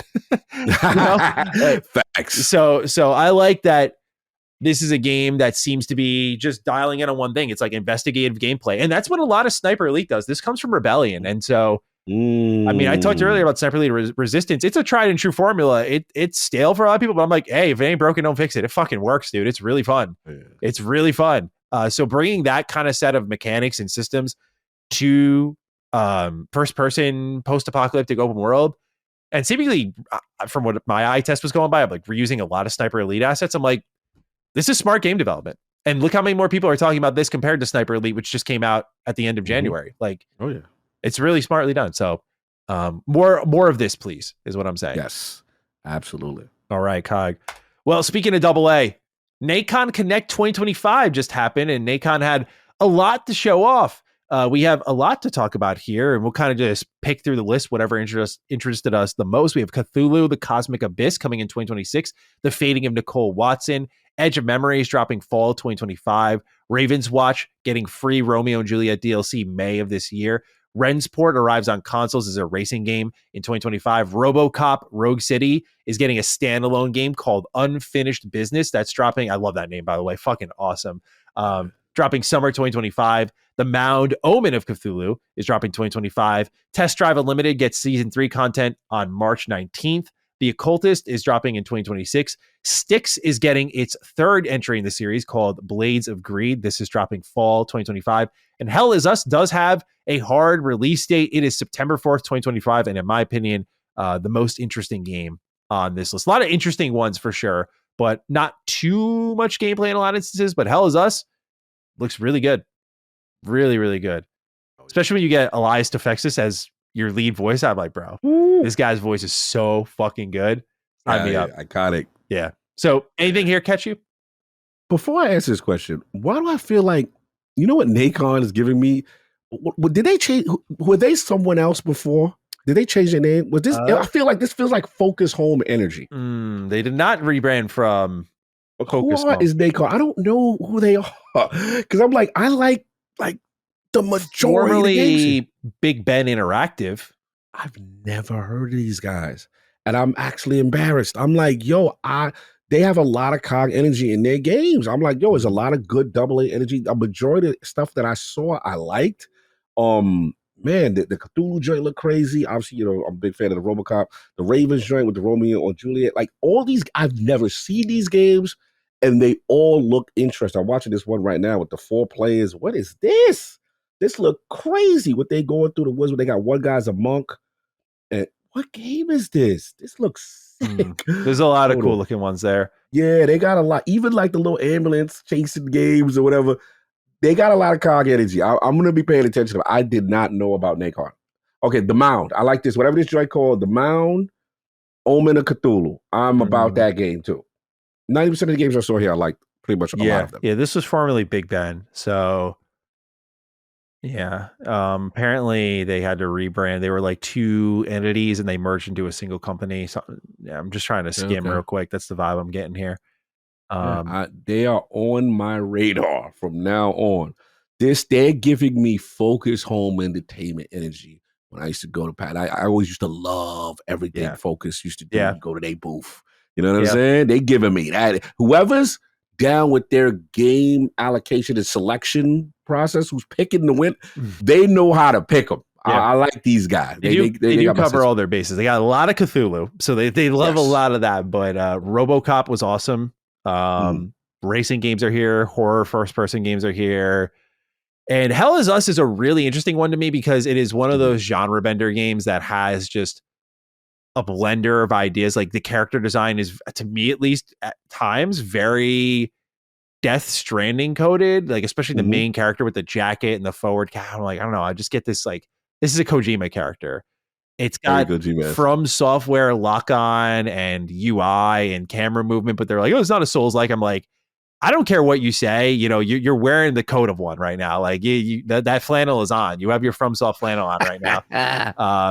I don't know if it'll be a FromSoft level challenge, but they've set it up in a similar way, man, where I can't help but think of it. But then they also have the investigative gameplay that we were talking about with Atomfall. They're just like, yeah, we don't do quest markers. Like you're going to piece this all together. And they're like side mysteries as well. So I don't know, man. Just a really impressive looking game though. And September can't come soon enough for that one. I'll definitely be checking it out, but they have a lot of interesting stuff coming. So if anyone has not checked out or skimmed through at least Nacon Connect 2025, definitely worth a good look. That's why I remember. I know the name now. They make controllers and headset. This is they really? Yeah, they were part of them were formerly Plantronics on the hardware and accessory stuff. Because I'm still to this day using rigs because they're light. They had Dolby. I love this headset. It's very hard for me to get rid of this headset. So, and they used to do controllers. So I didn't even know they had this aspect to it. They must have merged, bro. I'm looking at their YouTube page right now. I'm like, that's why this looks familiar. One part of them was formerly Plantronics, the hardware side, that they must have now this game publishing side, and they were other companies, and now they've all come together under this banner. Because I'm like, where are they coming from? And now it makes sense. Okay, got you. Yeah, so they have a hardware background too. That's very very rare. Oh yeah, because I'm on the site. They're promoting controllers and headsets. I'm like, oh yeah, that's where I know them. It's a full business over there. Oh yeah, and they're big in the Evo fighting scene sticks as well. Wow. Okay. Yeah, Jesus, they're a big deal. I'm on it, Nacon. My bad. I didn't understand what's the name. I didn't understand your game. All right. Well, we got a lot in the world of EA to talk about. Let's start with Split Fiction. 1 million copies sold in 48 hours. Not bad. Doing really well over there, Hazelight. Fastest selling game of all time for them. Well deserved. Lord of Co-op, Joseph Ferris, man. Salute to him. I am so proud of what he's doing. And a lot of people are like, I'm curious now, for the people who've played both It Takes Two and this, where they rank it. You know what I'm saying? Because a lot of people was telling me, Alex was like, bro, this is like their best joint. Like he liked It Takes Two. So yeah, I'm hearing fantastic. I got to get on it, man. Yeah, Ellison wants to do stuff too. Their scale up has to be studied a little bit to go from Brothers to A Way Out, right? A Way Out felt like the idea was more what people loved than the actual game itself. I do like A Way Out a lot. Part of what I like about A Way Out though is it's kind of like a 6-8 hour game. Yes. That's the one thing I'm struggling with like It Takes Two or Split Fiction. I'm like, these are long fucking games, dude. Like, very long games. But they're so fun. They're so fun. So I'm curious to see how this one continues to sell, because I think It Takes Two like pushed how many million copies? Like over 20. Did you and the fiance, the wife, do that one or no? We did not finish it. No, we talked about it the other day. Did it. I started. I feel like that's the game for y'all. Yeah, we're almost like 10 hours in. But we just kind of chip through whenever we feel like it. But most times we end up watching like TV and whatnot or anime. So that's our pocket. But It Takes Two is a really good time. So I want to play Split Fiction, but it's like, I mean, what am I going to start that before finishing It Takes Two? Come on now. Yeah, I agree. But yeah, I'm glad to see them finding success once more. Despite what EA said about how, live service is the way just recently. And then here we have co-op, true co-op with the Buddy Pass system selling very well. The Buddy Pass, and let's be honest, we talked about this in RP.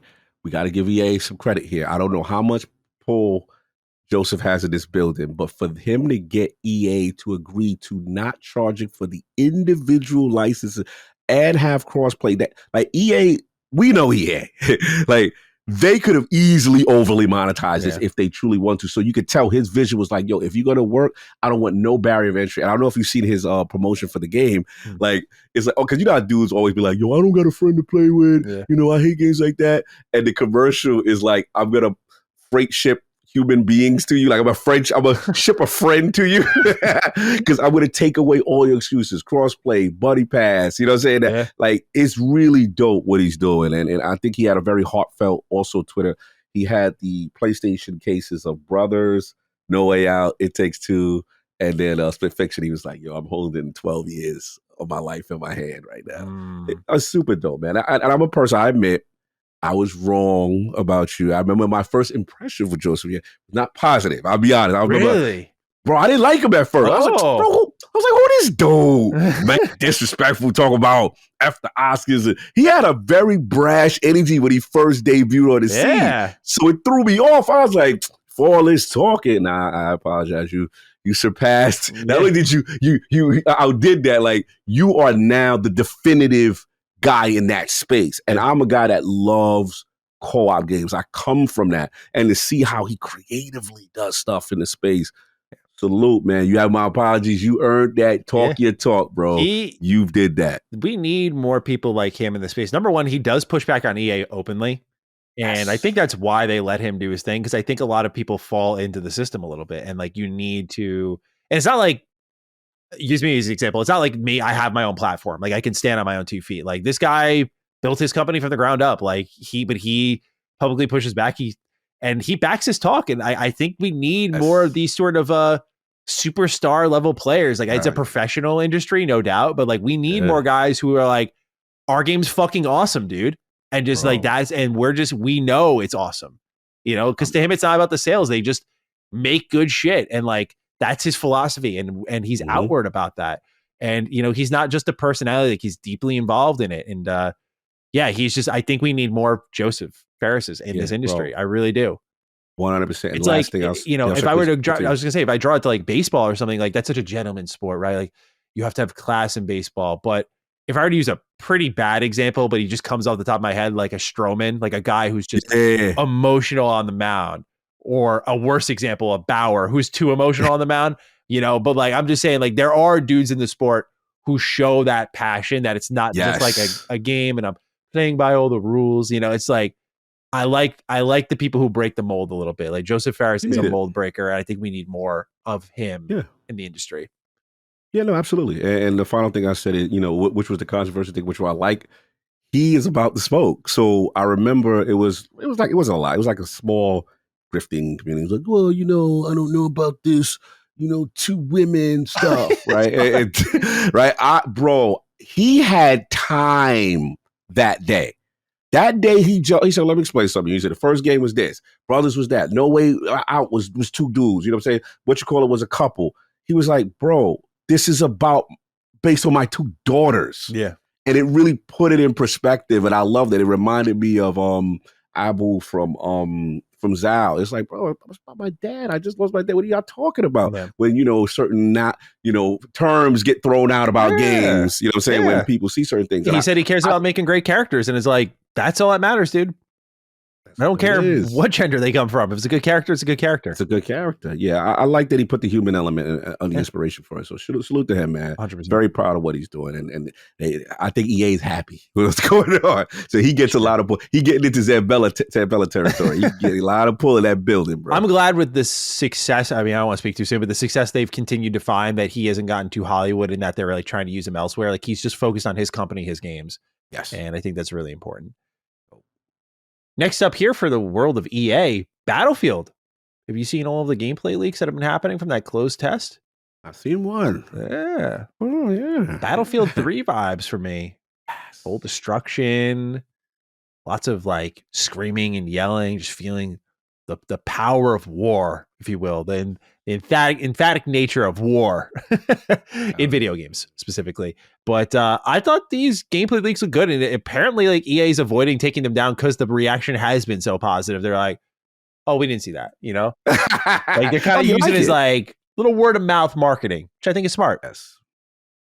Yeah, I love it, bro. That was 3 energy, 4, so even more on the destruction, scale of 4, big, like that's what makes Battlefield. And I'm very curious because I know Vince is on the scene. They sent Vince to save it.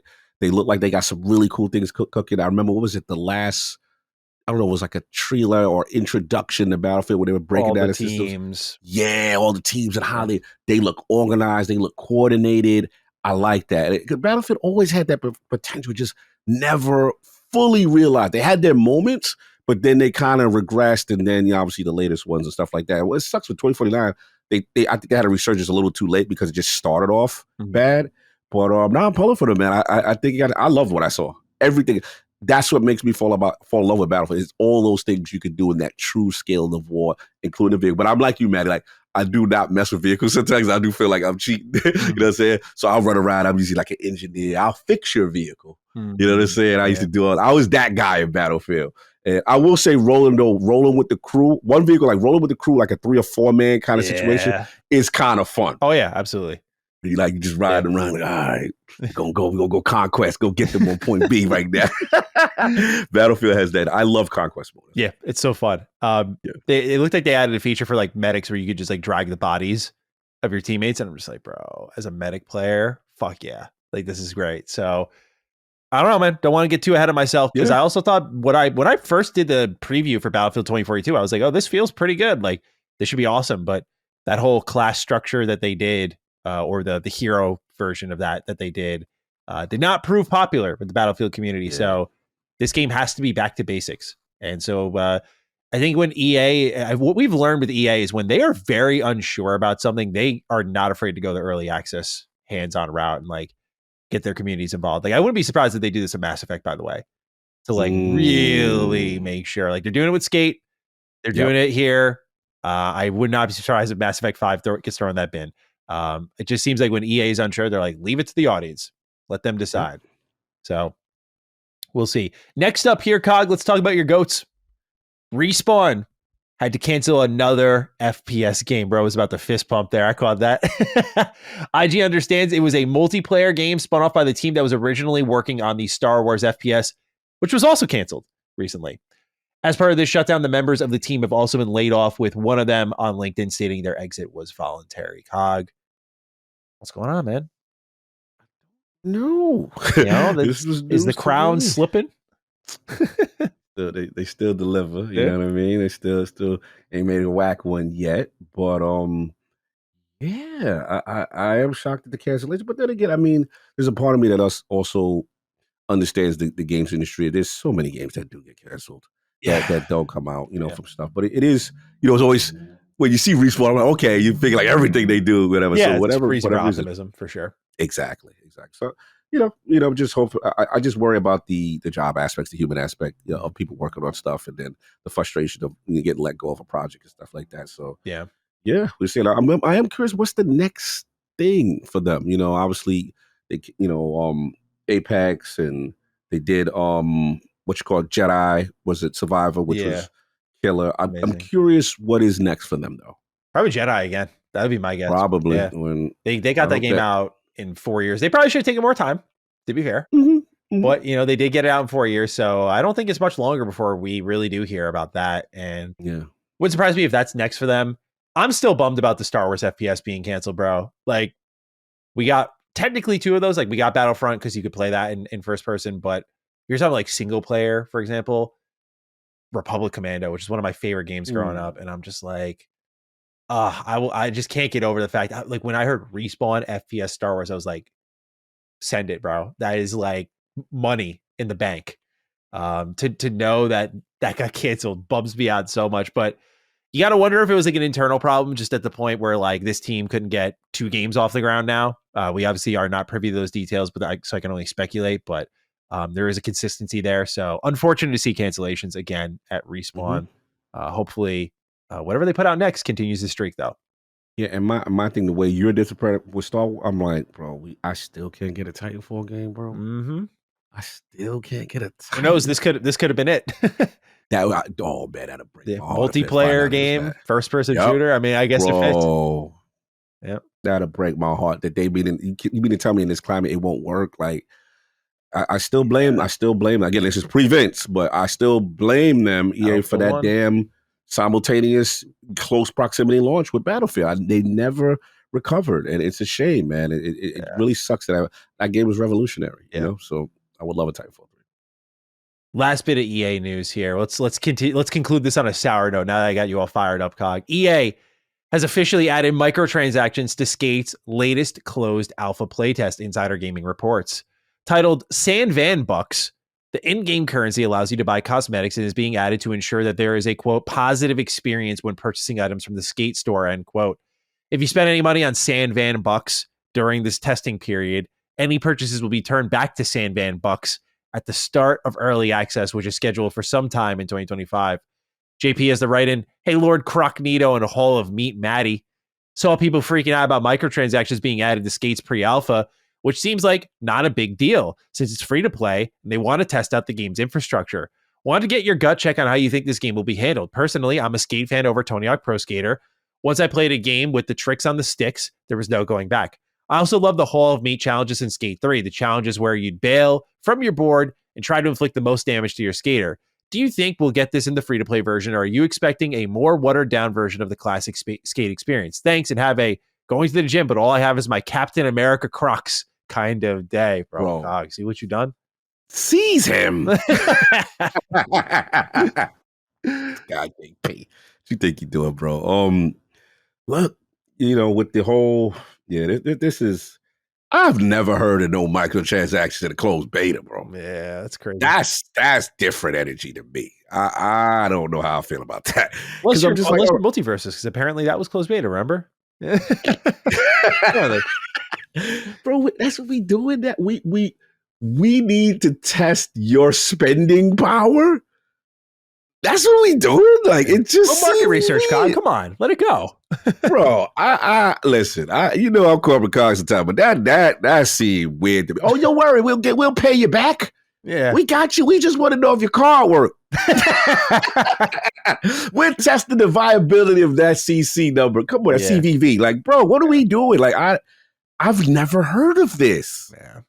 Test that on your own intern. Like, why do we need that data from a beta? Like, that to me is an ethical line for me. Yeah, I agree. Like, I agree, bro. I don't know what because it's also what you're buying. Like, it's already a completely unfinished product. Yes, we're adults and we can make this choice, but as a company deciding it's time for you to, like, we're going to offer you stuff to spend money on. And I'm like, I guarantee all of this looks like shit. Because all of this is like unfinished assets. All of it. So, I mean, they literally still post trailers of them like skating around wireframe environments, which is fine. It's early in development. That's fine. Yeah. When you're trying to sell me shit on top of that, I mean, dude, this picking your base, it reminds me a little bit of when 76 was like in its death throes, it felt like, and they were like, here's a subscription service. Here's like your atomic shop for like the couple thousand players who were like hyping the game up because they were just bleeding them dry, right? Like the people who were just deeply engaged in 76. And like, I see that, to me, that's just planting the seeds for Skate, sowing those investments early. Like, okay, I'm here to stay. And I'm sorry, but at the same time, this is not me defending EA, but if you are a grown adult and you take your credit card and you put it into the pre-alpha of a game, it is your fault. This is a dumb thing to do. It is your fault at the end of the day. Do not, I don't even have to tell you this. Do not do it. Like, it's just, EA has set up so many microtransaction shops. What the fuck do you have to test, man?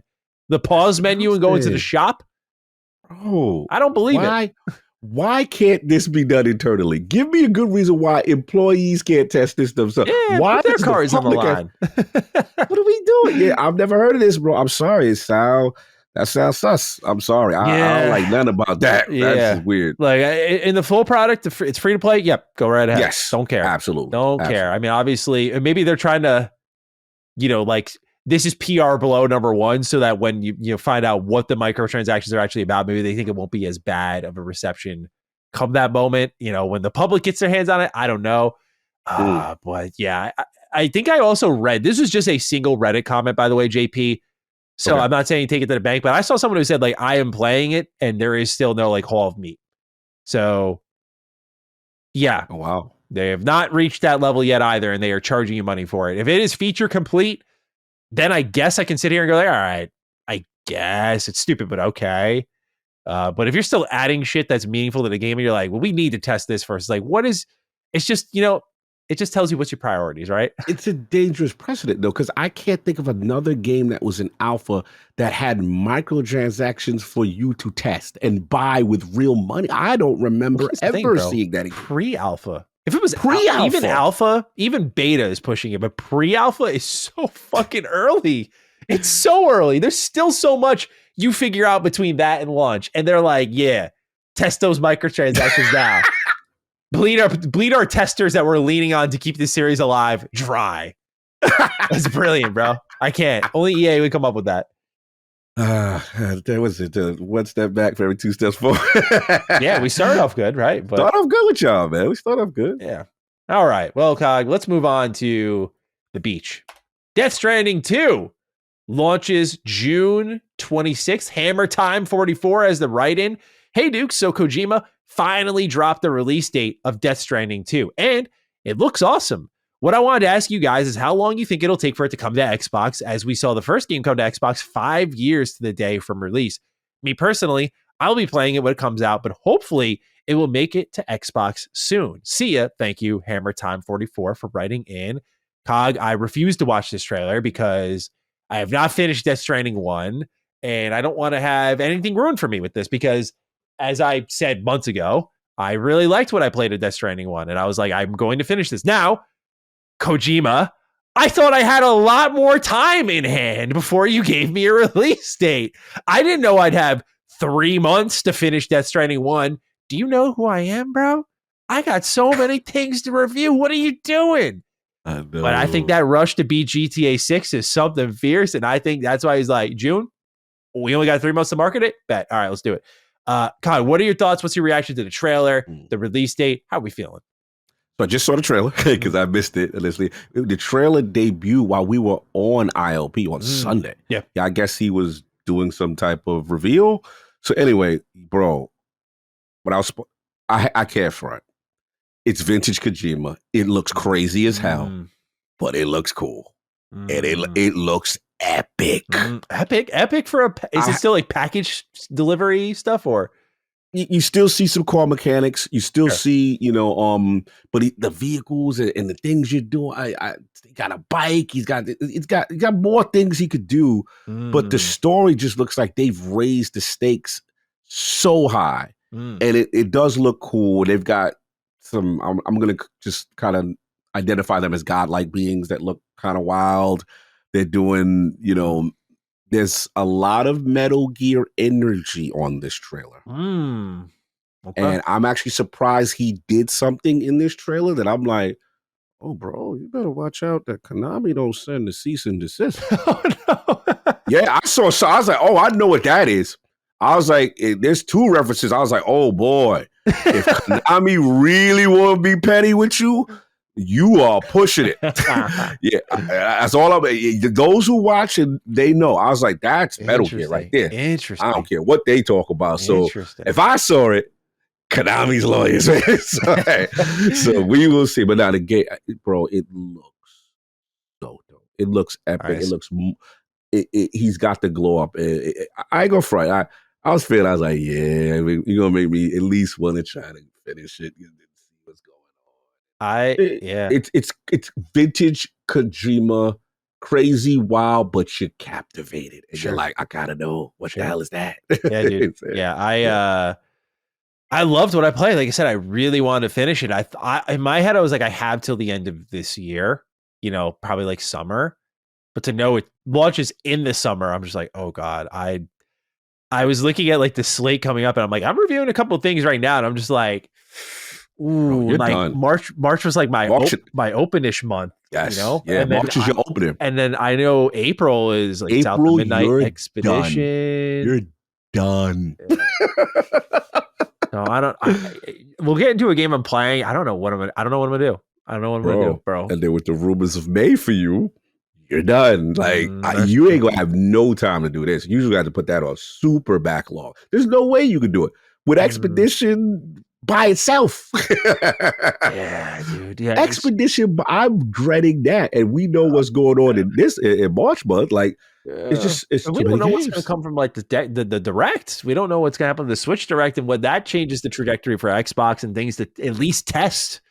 Right. I just it's exciting. Like I'm not complaining. It's just like I want to. I missed Death Stranding. I judged it too harshly, and then I played it. I was like, I get it. This is amazing. Like I'm so into this, and I want to be there for Death Stranding 2 now. I'm like this. I read his book. I was like, this guy's earned me. Like he's completely fought for me and earned me. And so I really want to experience that. I just, in my head, I'm like, there was no world where Death Stranding 2 came out before MGS remake. Just, there was no way. I was like, I feel like Konami's going to strike first.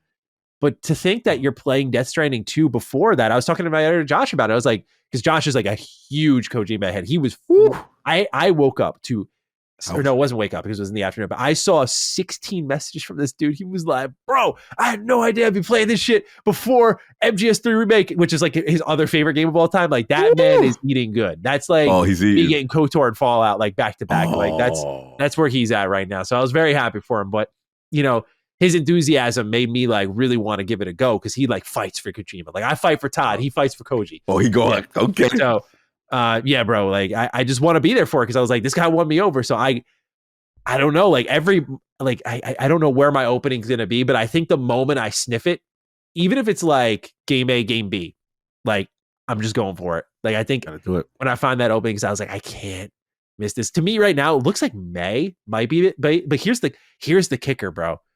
Now you're doing Death Stranding back to back. Yeah, that's true. Like I need to hit it early enough so I get that break.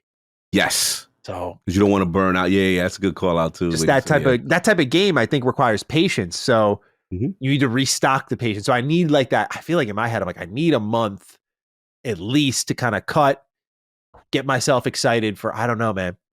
Yeah, the mistake was made. I just should have finished it when I started it. Tough, I'm so upset with myself. Games. So many games, bro. Yeah. I ain't mad at you. I ain't mad. I just had to play Daybreak too. I just had to play Trails. Them damn Trails games. I know. Get you in trouble. I know. I'm glad I did it though, because Trails came out in February, and I don't know when I would have finished that if I didn't start earlier with the translation tool. So it's just so. This is what I talked about earlier. Like the entertainment genre is just so competitive. There's always some good shit to play. But is there anything else coming out in June? Off the top of my head, I'll check right now, but nothing comes to mind. Nothing comes to mind, but we also have to give that leeway of showcase energy. Oh. And by the way, right now, you know how that go. Yeah. Right? We go showcase with the Keighley's. Right now, you could do that. Word, I wasn't ready. Damn. Okay, downloading now. You know how it go. Here's where it gets a little interesting, right? I'll throw a little existentialism in for the audience, right? Xbox has made it every month something's happening. June is their only open month. If you account for Tony Hawk coming in July, you have Doom in May. April's obviously stacked and so on. Yes. So what is June? Yeah. They're going to have something, no doubt. They're going to have something. It's going to be day one Game Pass. It's going to be something probably fucking fire, because they've just been killing it this year with game releases. This is bad. This is bad for me. It's bad. And they're sitting on a treasure trove of ABK stuff. Yeah, this is bad for me. Bro, they start throwing out the Transformers, the Spider-Man games on back of pat down. Oh, see, I thought May was just Doom. No, May is May is Elden Ring. Oh, you're finished. May is Lost Soul Aside, which I think looks really good. I'm a huge Final Fantasy 15 fan, so I'm like into that. Yeah, this is bad for me. Crazy year, bro. Crazy. We in trouble, is bro. Bad. This is my month. This is the only month I think I can do it. You can only do it, yeah. Business decisions, bro. Or at minimum, the fact that it's on. You could do a play anywhere. You could do your little handheld, get a couple like a stage in. You're going to have to just piece it. Yeah, I'll go through my process with the game. And we'll get into what we're playing in just a second here. I'll go through my process. I think I may have cracked the code on chipping and indulging a little bit. I might just have to shift gears to Death Stranding for it. Yes. Well, let's not delay. Let's talk about what we're playing. Get it.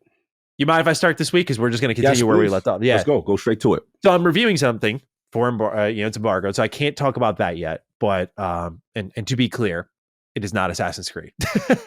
I already said last week I'm not getting a code. I followed Ubisoft again, still nothing. So that ship has sailed. So it's not that, but I am reviewing something. So the main thing I can talk about this week that I have been playing is I caved into my just desires, I just haven't done a playthrough like this for me in a long while. There's a story behind this. I've been playing Fallout New Vegas, right? Going back to the Black. Yes. This is not like one of those vintage, like I needed to check myself moments. Like I just came off of a vow. Like I want to be clear, it's not reactionary to a vow. This is literally just like I was talking with a friend. I've been grinding like the Fallout Reddit. I've been watching Fallout videos. I'm like, I was looking at like the Fallout show leaks. I'm like, I'm obsessed with this franchise, dude. Like, why don't I play this more? Like I always am cycling a Fallout playthrough, but the last time I did like a true, and by true, I do mean like literally I sit down, like it's just me in the game and play it through by myself and just make my choices. Like I've streamed New Vegas playthroughs a ton of times, but if I'm talking like me, mano a mano with the game, it's been since 2014 when I did hardcore mode for the first time in Fallout New Vegas. That's how long it's been.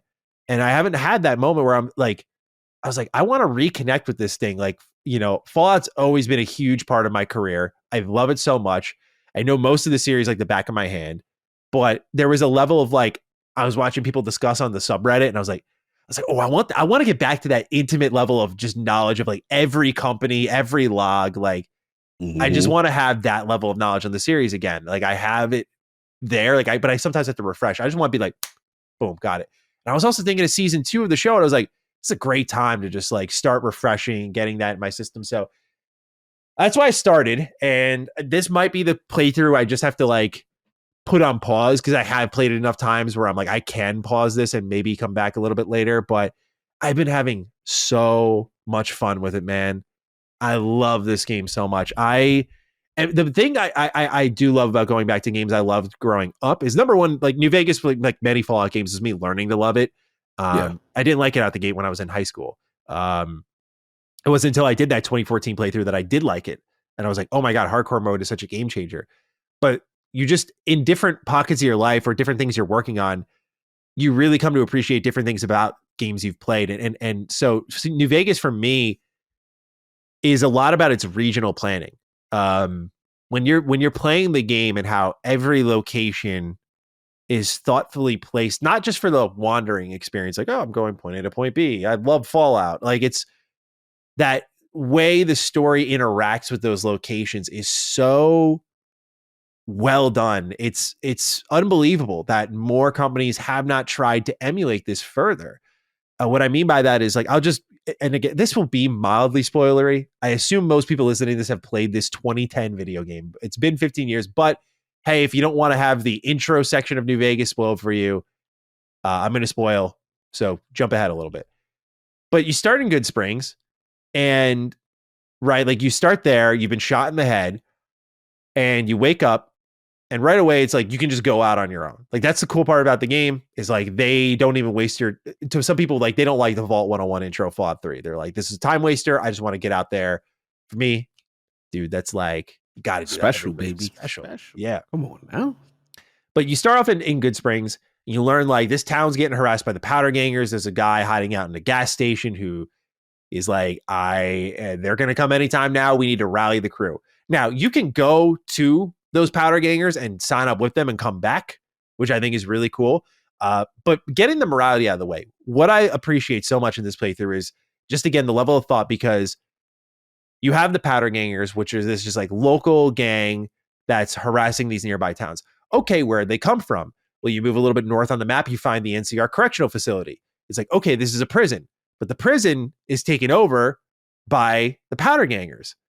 And I'm like, okay, so because of my decision in Good Spring, when I chose to help Good Springs out, I show up, the powder gangers shoot me on sight. So I wipe all of them out, and then I make my way to Prim, which is a little bit more northeastish, I remember, or something like that. But anyway, move on a little ahead. You go to Prim, and you find the NCR there. The NCR are on the outskirts of Prim, and they're like, we can't get in because the powder gangers took over. And you're like, well, what the hell happened to you guys? Like, you're the NCR. Like, you are the military force of the Wastelands. They're like, literally, well, we're spread thin. And also, they took over the correctional facility. And so you get this subverting of expectations and this feeling of like such a lived in world like that, where I'm like, everyone had their place. Like, why is the powder gangers, why are they able to harass? Why do they have the manpower, the ability to harass Good Springs? It's like, well, they push back the NCR who spread thin. And it fits into the overall narrative of like the NCR being spread thin, because if they had all their manpower, they could just take over the Hoover Dam like that, but they can't.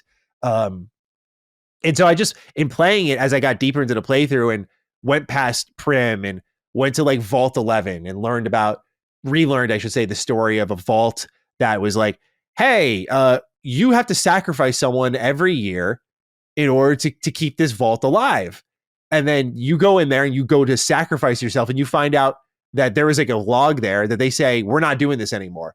And the automated response is like, hey, I'm so glad you did this, because guess what? The vault is now unlocked. You're free to go, because you should never have chosen to sacrifice anyone anyway.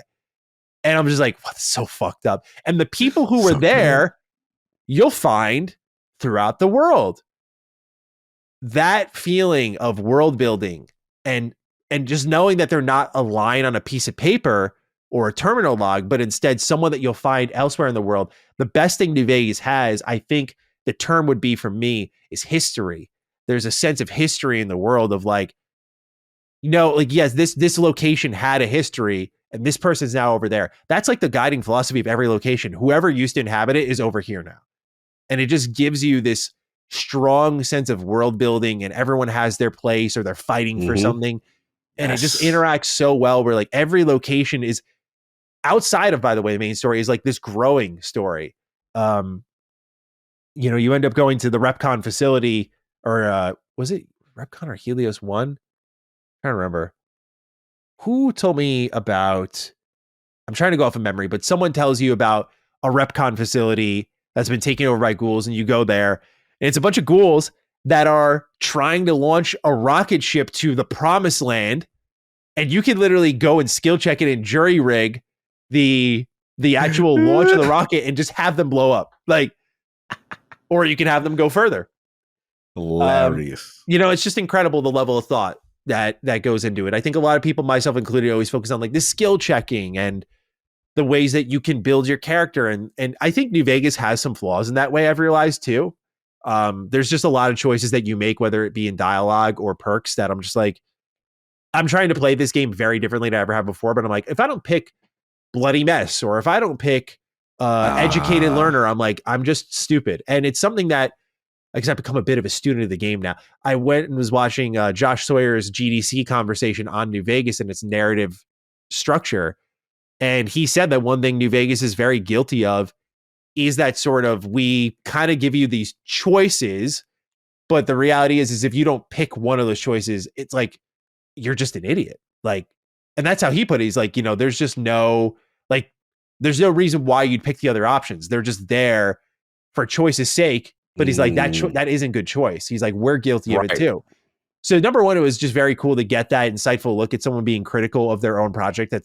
He made this in what, like 2012 or 13, like I said, but it's considered by many people like one of the greatest RPGs ever. So to hear the game's director dissect his own work, and in turn, prominent RPGs at the time, like he brings up Dragon Age Origins, which was just like 3 years old at the time.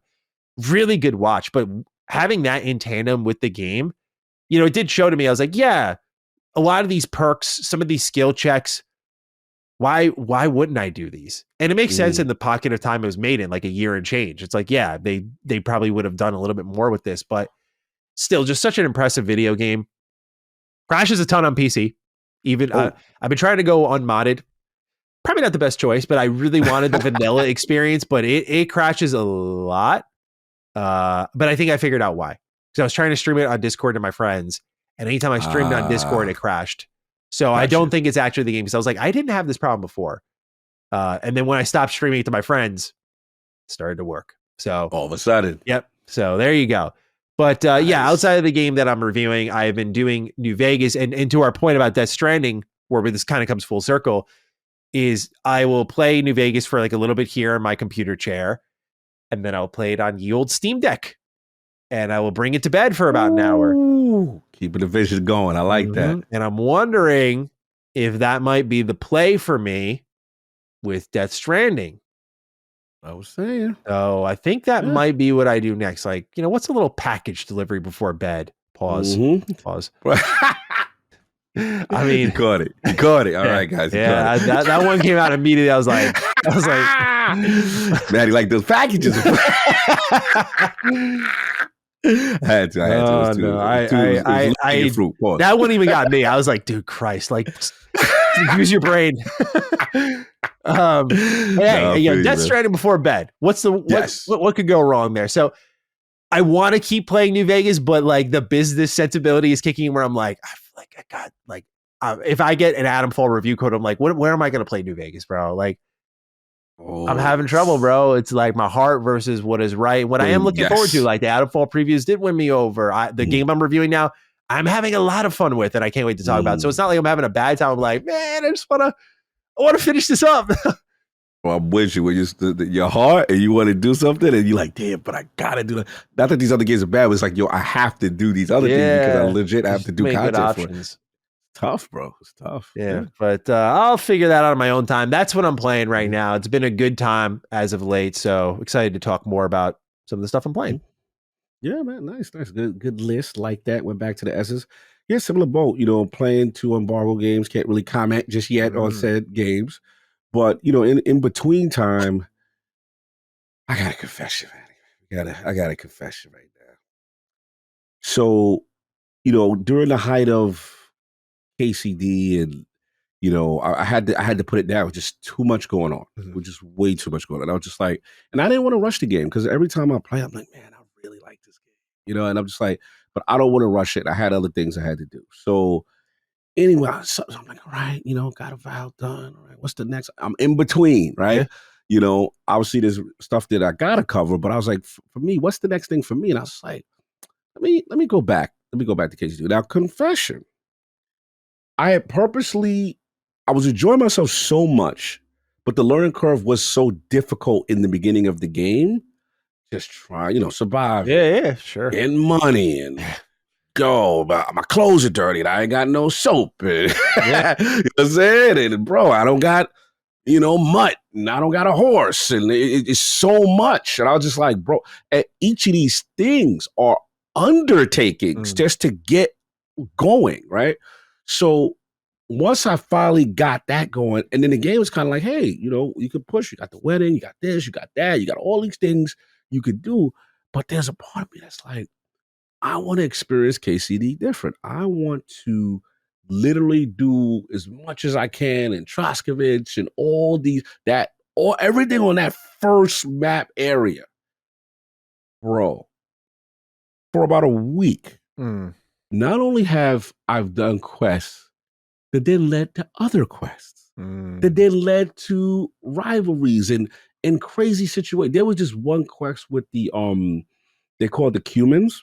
And there are a bunch of people who, based on their region, there's not the greatest sensibilities about them. And it was so funny. I had started a quest to say, hey, go find out about this group. You got into a brawl, you and Sir Hans, and this is when y'all were together. The Kumans were part of that in the beginning, right? So that was a side quest, right? I ended up exploring, go find this other group of people, and I feel like I'm sorry, if I've been correct, I apologize. They feel almost like Mongolian or whatever, but they're like nomads, right? So I found this nomad group, and they got their own culture, and they talk different. And then they had a situation that was like, yo, go find my daughter, and this, that, and the third. And I'm doing this whole quest. The quest was amazing, Maddie. Absolutely amazing stuff, top tier stuff, top choice. So many ways to handle it, so many ways to approach it. Come back to then that led to, oh, by the way, they're cool with the Coolmans, and then there's something going on there. Then I had this other bro, so much stuff. I looked at my hours, bro, before the wedding, 85 hours of content. I looked at my Steam time. 85 hours. I'm like, this game is nuts with the amount of content it has. And then let's not forget the basics of, yo, I made this sword today. I got the materials. I'm blacksmithing. Oh man, I'm going through the alchemy. I'm a potion dealer. I'm making stuff that I got stuff to make my health stay low, my stamina stay high, my pain killing go up. Bro, I'm a master hounds master. Me and Mutt, you run down on me and Mutt, it's gonna be a problem for you. You know what I'm saying? Like are you still on the first map? Sorry, I am still on the first. 80. I did every quest. Wow. 85 hours. That's how much content this game has. Yeah, it's scary. That's the one thing that made me pause it a little bit. I was like, there is a lot here, and I need to take my time going. I'm doing the same thing I did with Baldur's Gate, and I don't regret it. It's just like, I'm going to take months. I'm going to take months. You know when it really clicked for me, though? When the addiction really started? Because, again, remember I told you, I'm the guy that's still like, KCD, okay, your combat is improved, but I still don't necessarily like it. You know what I'm saying? That's too difficult. Obviously, I got Mutt that changed things. Obviously, you get yours that changed it. Where it really changed for me is I found everybody that know that play, find Tomcat. Go holler at Tomcat. When I learned the Master Strike, it is over for y'all dudes. Master Strike with a sword is straight a cheat code. Once you got that, bro, the parrying, and you see new animations, you know what I'm saying? Poking dudes' paws, going through, like, I'm just saying, they show the animation. I'm like, oh, this is crazy. You know what I'm saying? Like, I'm running down on people. Now there's a situation where I look forward to drama. If I fast travel, whatever, I'm looking for. But anyway, long story short, obviously, the wedding stuff, bro, top tier stuff. All the different options you can do, all the different ways the situation could play out. And then what I liked is when I got, remember, 80 hours prior to wedding, let me tell you how great this game is.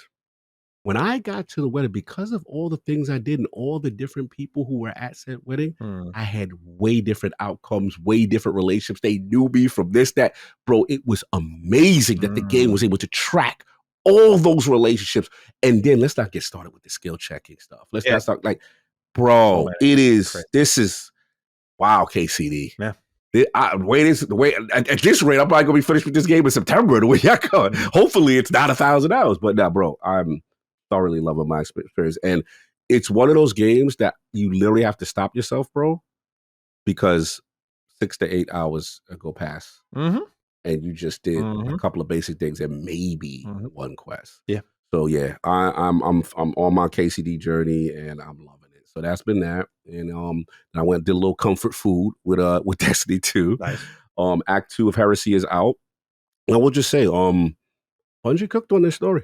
Okay. Bungie cooked on this story. One thing that the trick code for them, you involve the Hive race and their characters and their gods of the soul logic, and they brought back a beloved antagonist in a dope way, without spoiling, and they actually killing some people off. And I was just like, love character cool. Death. Yeah, this is cool. And yeah, bro, and what they're doing narratively is dope. When I got my man, his name is he's one of the biggest lore content creators in Destiny. His name is My Name is Bife.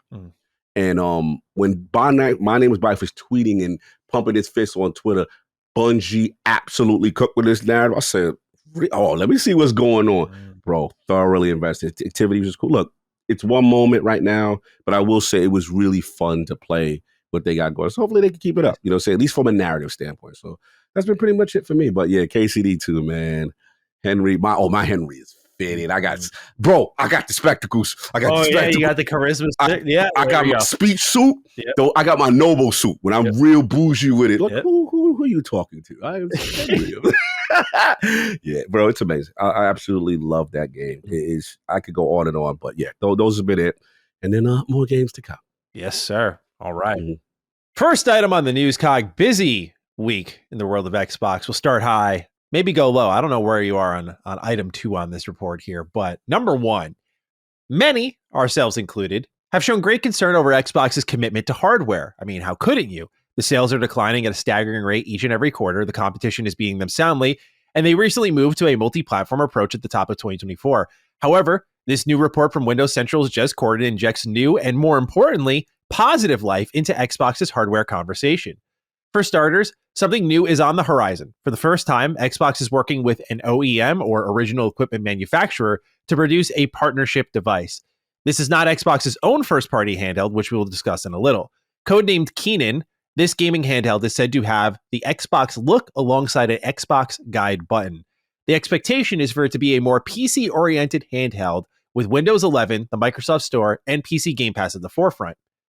I'm sorry, I didn't even write here. This is coming in 2025, by the way.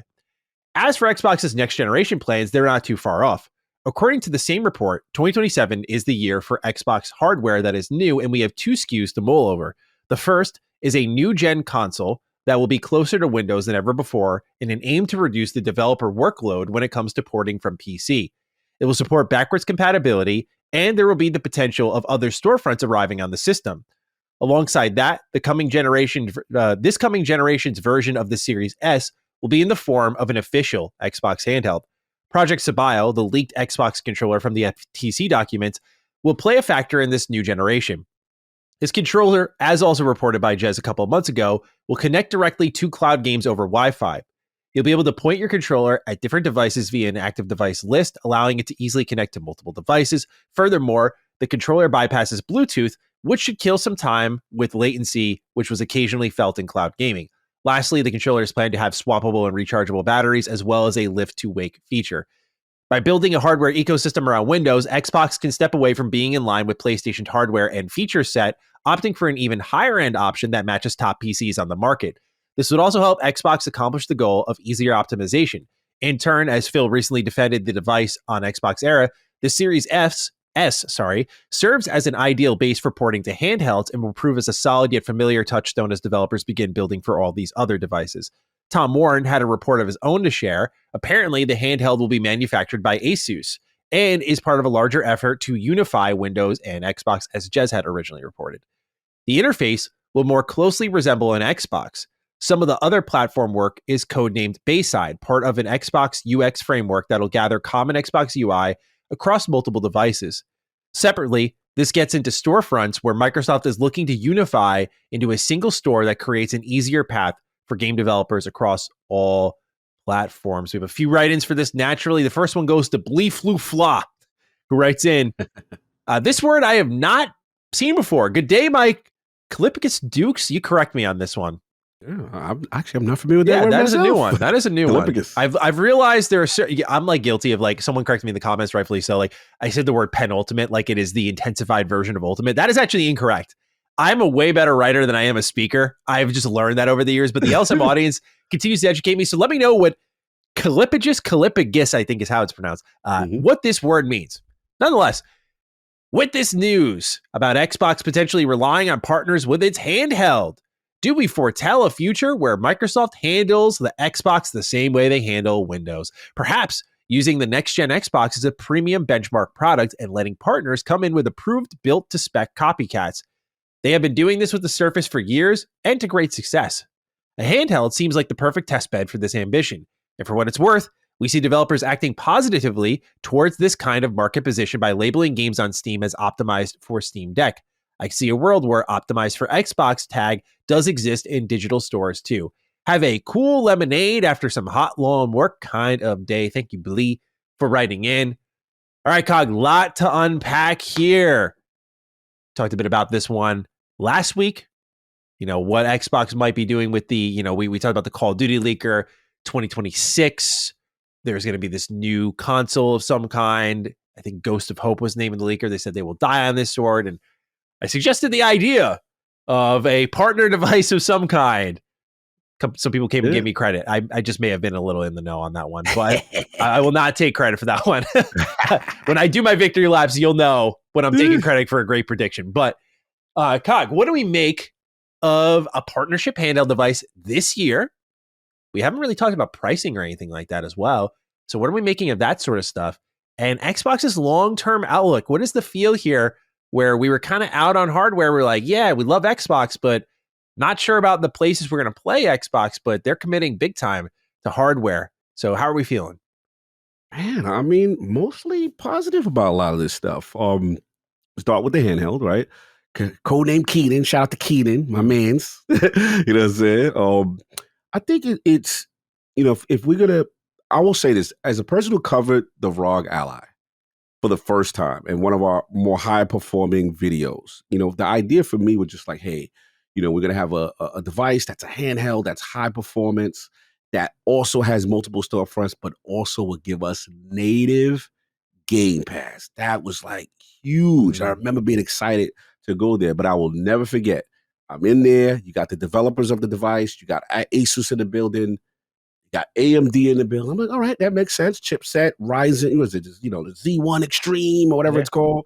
I'm like, all right, cool. You want to debut? Why is Microsoft here? I never understood it. I forgot I forgot her name and her title at the time, but they had a huge presence at an ASUS event, and it just blew my mind. And again, that was another one of the videos that I separated, and I was like, I'm going to record this. This is unprecedented. Talk about their relationship and how games go handheld and stuff like that, and putting Game Pass everywhere. And I'm like, this is an interesting synergy here. So this was pre-multi-platform focus, by the way, to be clear. Yes. Yeah. And it's funny because Tom Warren actually cited my video, and he stated, he was like, look at, this is interesting. Look at Microsoft's, you know, reps here, you know, with their focus on the handheld stuff. So I thought that was interesting. So to me, this is Microsoft seeing and almost like allowing you to go first, getting the data from what's going on, and then looking to proceed. Now, if they come out with what Tom Warren is saying, right, an ASUS device that is going to be kind of like a, you know, OEM and Xbox kind of, we're going to say like an Xbox certified style handheld. Yeah, I'm sure it's going to be like black and green. Yeah, you know what I'm saying? Not in the know on that, by the way. Yeah, sorry. You're just spitballing. Yeah. Right? So you would assume, right, it'll have those sensibilities. We would assume it's going to have like an Xbox live, what they call it, the Nexus button or whatever. We would assume it would have what we consider an Xbox share button. I call it start and select, but I forgot what they call it now. Guide option, whatever they do that. So all those terminology that we're used to. And the key is, we all said the problem with the Ally, as much as I love it, the Windows 11, the interface, that's where Steam Deck runs laps around them, you know what I'm saying, with the OS. So this will be a perfect test bed to now let them go first and have this complete, compact, integrated, console-like experience, but have multiple storefronts. So look, that's exciting to me. That's exciting. I will admit. Now, I will expect this device to not be, on the cheaper side. This, to me, ROG Ally X's, they're coming in at 6-7 with that type of tech if you're going for high performance. So that's what I see on that. As far as the second part, when we talk about 2027 right now, as far as next gen hardware and looking like almost like a dual SKU approach. Again, it makes sense. This is where developing for the Series S and learning those processes of how to scale down and optimize development, which other developers have praised it now for, puts you in perfect space for handheld, because that now becomes the new Series S, right? Yeah. And you're going to build down to spec. You're going to build down to smaller screen. I'm assuming 1080p. You don't have to do 4K everything all the time. We'll see what happens with the memory and all that other stuff. That makes sense, and having a dual SKU approach in that way. And that could work for them. I'm just happy that hardware seems to be signed off and approved. Yeah. In a climate where we don't know what they're doing about hardware, that climate where we we get your multi-platform approach, but how is this going to affect your hardware? At least you are doing it. And at least one thing I will say that is promising, you're seeming to do something in a way. You're seeming to take the ROG Ally approach, and now next gen high, super technical, high performing device, super powerful device. And now, if you offer in multiple storefronts, you offer in native, console Game Pass, you offer in Epic Store, you offer in Steam. It could get interesting. You do now provide something unique, right? So it's interesting. It's interesting. I'm curious about, like I said, the integration. I still have a lot of questions on certain things, but I think it's a good call. I think it's good. They got to implement it, right? Kind of thing. But so far so good. I'm curious about your take on this, because obviously you are, you're the handheld guy. You like handheld stuff like that. And I guess the last thing I'll say was just like, I kind of like the approach, because it's kind of like, let ASUS go out there first. Let's learn. Let's take the data from that. What worked? What didn't work?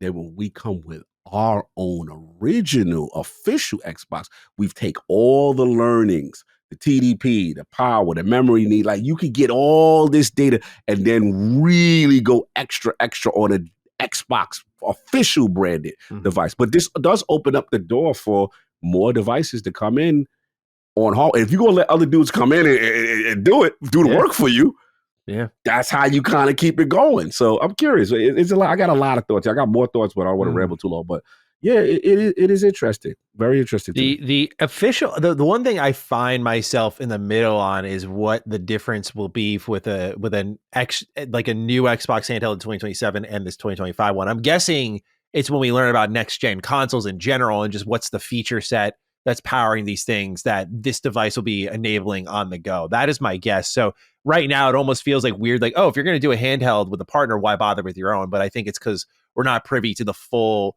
breadth of next gen details, just that this is when it's going to arrive. But I'm excited, dude. Like, I love handhelds. I've been begging for an Xbox handheld for ages, and I'm so excited that, we're finally going to get one. I do think though that this 2025 handheld, well, I think it might be viewed as a holdover for some people. I think it's more important beyond just like, how is Xbox going to research from this? I think it's our first glimpse into Xbox's real next gen plans. I think about, no doubt, that there will be multiple storefronts here. That's like step one. I think is part of their next gen vision. I think of that shared eco. Like, this is also like a huge. Okay, I will tease something for people, and not about this announcement, but more so like I'll reference a tease I gave people when I kept saying in my videos and in this podcast, is like, this is the Band-Aid rip, y'all. Like, this is the year. This is the year they're going to do it. This is part of what I was referring to. I was like, Xbox is not going to be just on Xbox anymore. And we're not just talking Game Pass. Like, we're talking about the Xbox ecosystem is going to another place. Granted, it's living on a Windows device, but it's going to another place. It is another manufacturer producing an Xbox device. We've never seen that before. It is not what you once remembered. But with that comes a lot of freedom. And I'm very optimistic about that freedom. I'll say, obviously we talked about like Forza Horizon 5 earlier in the show and like the drawbacks of that freedom. But like, I just went through and talked about how I'm playing New Vegas in bed. I'm playing it on my computer. As much as I am pro physical, I have really loved the lifestyle of just my games are wherever. I'm continuing my save file wherever. It's just what device is next to me. And what really has started to matter more is who has the most competitive feature set in the terms of storefronts and the libraries of games you can offer me. Can you give me a platform that's like, here's GOG, Steam, Xbox? I will probably play your device more than any, just because you are the hub to everything. And I think that's the next race. And I think Xbox is well ahead of that, trying to get to we're going to make the all-in-one device. Because I think that is the value that is very difficult to argue with. You know, some people will be like, I can't jump to Xbox. I'm on Steam. But if they make a next-gen device that's as powerful as a PC and you've got some Xbox games in your library, plus your whole Steam library, plus anything else you could pull over there and have that kind of console experience in your living room, bedroom, wherever it may be, that is a huge selling point. And so I do think this handheld represents a lot of that glimpse into the future. And I'm very keen on it. And I think the other thing they'll be testing more than anything is price tags. I think that is a big one with tariffs, of course. Prices are going up. But the other thing is, like, they just saw the reaction to the PS5 Pro. And I know we're talking two different ballparks right now, right? We're talking handheld and we're talking enhanced version of the console you already have. Two different things. But at the same time, there was such a strong reaction to the PS5 Pro. And Xbox has the potential to learn from that. And also even the PS Portal. ASUS ROG Ally was extremely pricey compared to the Steam Deck. So my prediction is this will fall at the 500 mark. I think this will fall on that in-betweener. It's a little bit more than your Steam Deck, but it's definitely less than your ROG Ally. And I think that will make people a little more warm to receiving it and kind of go from there. Because I feel like next gen's going to jump that for sure. Oh yeah. You know, I think that Series S handheld, whatever we want to call it. Oh man, I'm thinking like 7, 8. You know, yeah, I'm thinking that now. You more optimistic than me with this. You with that nice 5. I'm like, I think, dude. Here's the thing. Okay, because this is the look into the future, I think they eat a little bit of cost. I do think they go for a competitive price tag here. Sincerely, I think that this is if you are gonna. I mean, look, these hardware prices are going to get jacked the fuck up, right? This next generation is not going to come cheap. And if people thought the conversation was bad now because of expensive games and stuff, just you wait. So I feel like if you're going to eat a cost at any time to test anything and get people into what you're doing, I feel like now is the time. I feel like this is that moment. And we'll talk about the other feature that might be living on this device in just a little bit. Your Copilot.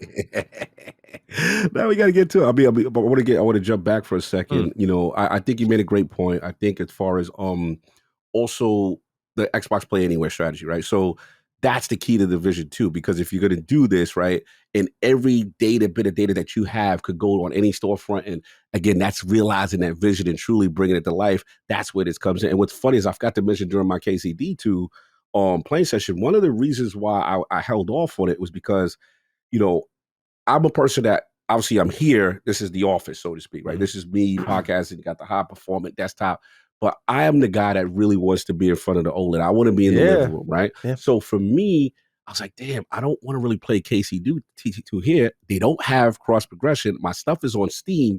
And I'm like, what do I do? So what did I ended up doing? I literally did a project this week. I said, I'm going to discipline myself and I'm going to put this dock and this ROG Ally, I'm going to put it in the living room and I'm going to set it up and connect it to my OLED. Let me tell you, Manny, this was an undertaking. I was having all kinds of issues. The screen wasn't right. And then I had to change settings, 120 hertz, and then it wasn't playing nice on my OLED. I had to go into AMD FreeSync on my OLED. I had to do all this tweaking and twerking just to get the game. And I was so frustrated, bro. It took me a full day, bro. I was like, you know what?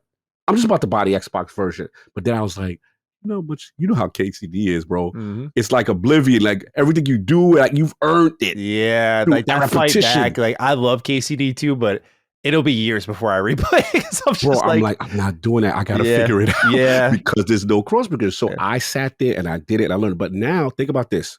We knew from the FTC leaks, having that control, I would have died to have my Xbox controller just recognize, boom, it's connected to this dock device. Here, everything is synergized, play anywhere, everything's like just seamlessly integrating my experience and making it easy because it's an Xbox branded thing as opposed to a Windows 11 PC masquerading as a gaming device. You see what I'm saying? So that to me is the future right there. So yeah, I love it. I literally am the test bed for this. And I think they've got something going. If they've got to execute it right. They've got to do everything right. So yeah, I'm for it, man. I think this is a huge deal, and you're a little bit more optimistic than me on this price.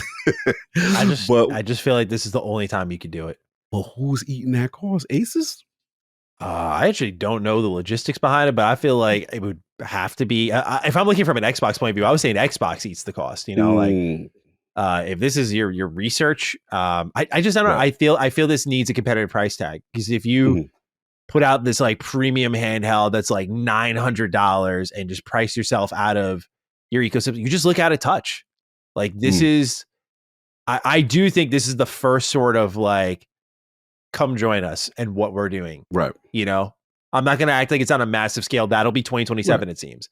Yes. But I do feel like this is sort of that, olive branch. Like this opens the door to a lot of people getting an idea of what Xbox is going for. And we're underselling what ASUS can learn. Look, man, like Game Crate and stuff, like, oh yeah, that sucked. There's a lot they could learn from their integration here. Absolutely. And Xbox is, look, they are rapid firing announcements left and right, as we'll talk about with Copilot in a little bit. Like it's clear they are gearing up for like, okay, it's all this is out here. Y'all know what's happening. So here's the reason we did all of that, basically. And I think it centers on this device and probably the Switch 2 Direct. So I'm very optimistic for the 2025 device for sure. We have some cool write-ins here. Frog is one of them. Hello, Dukes. One aspect of Xbox's new multi-platform strategy that still has me unsure, among other things, is just how smaller titles will be handled. The original justification for Xbox pursuing smaller titles like South of Midnight or pretty much anything Double Fine does was that they would help feed Game Pass, making them worthwhile investments, even if they may not recoup what was spent on them. However, now that game sales are beginning to matter much more with the push to PS5 and Switch 2, do you think that this could possibly affect the likelihood of those smaller titles getting greenlit in the first place? Thanks, Dukes, and have a humming while I play Starfield on the Switch 2 kind of day. With this, new expansion to another manufacturer, I felt like this is a great question to kind of answer here and now is like, when you had the smaller titles, there was the feeding Game Pass mindset, but there was also the like, this is cheaper to make and like this is more interesting to make than your big AAA heavy hitters. This year has been, I mean, when you look at the kind of lineup that they're setting up for themselves, like Xbox is swinging with like a ton of AAA outside of South of Midnight, really. So what do you think this does mean as they expand these plans more and more to more platforms? Do you think this enables or disables these types of games?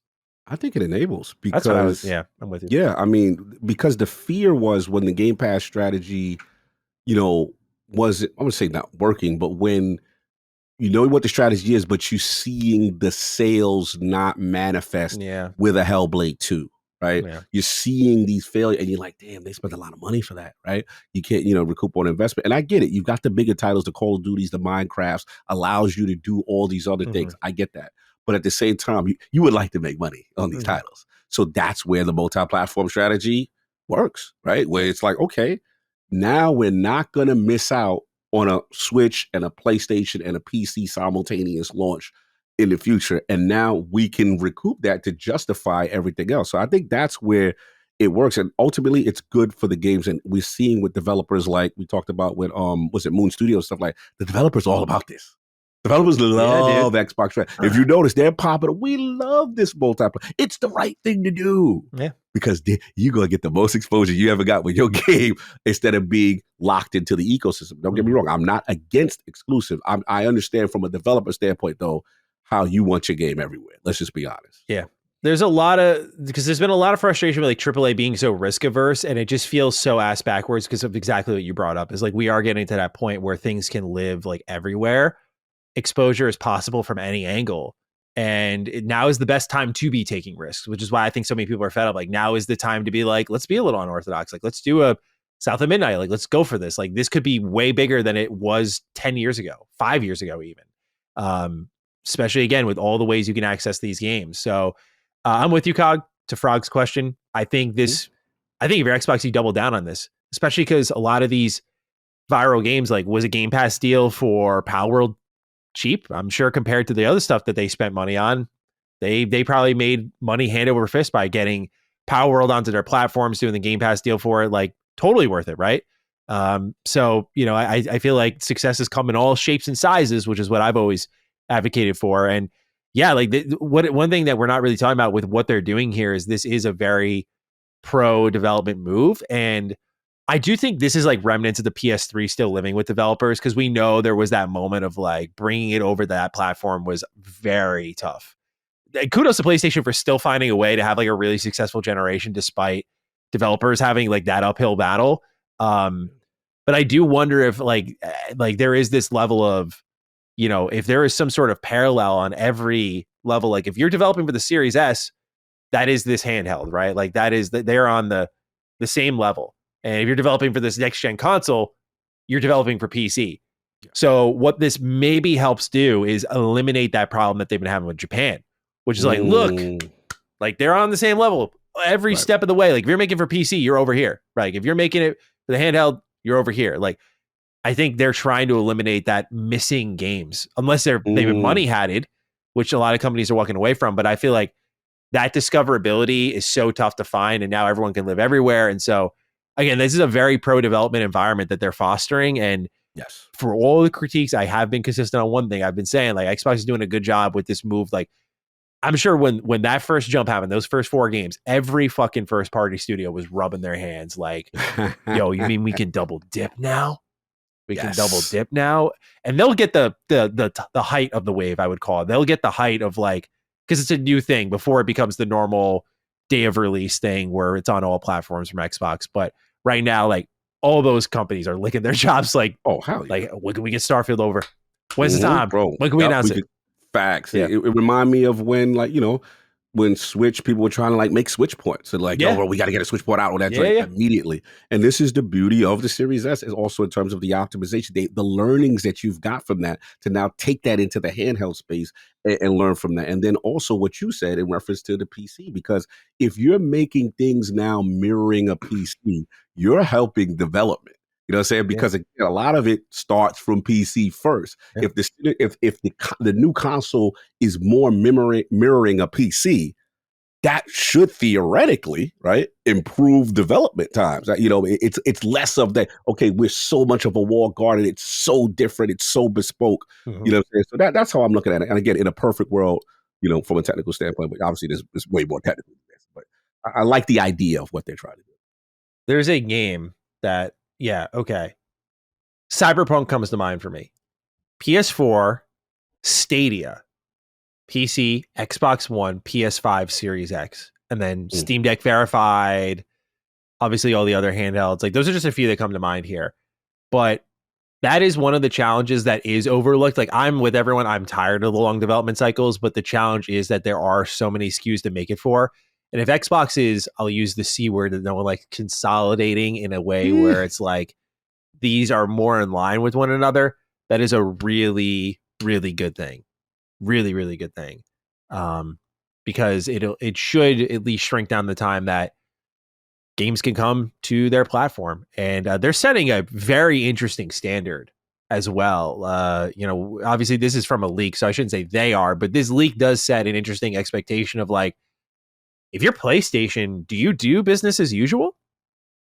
I don't think they have any reason to diverge either, but if the PlayStation isn't very similar to a PC, and Xbox becomes a more developer-friendly environment, and they're able to hold multiple storefronts where people are just buying Xboxes because it's just what holds all of their games, I wonder if PlayStation hurts from this in any way long term. I'm talking like a decade from now.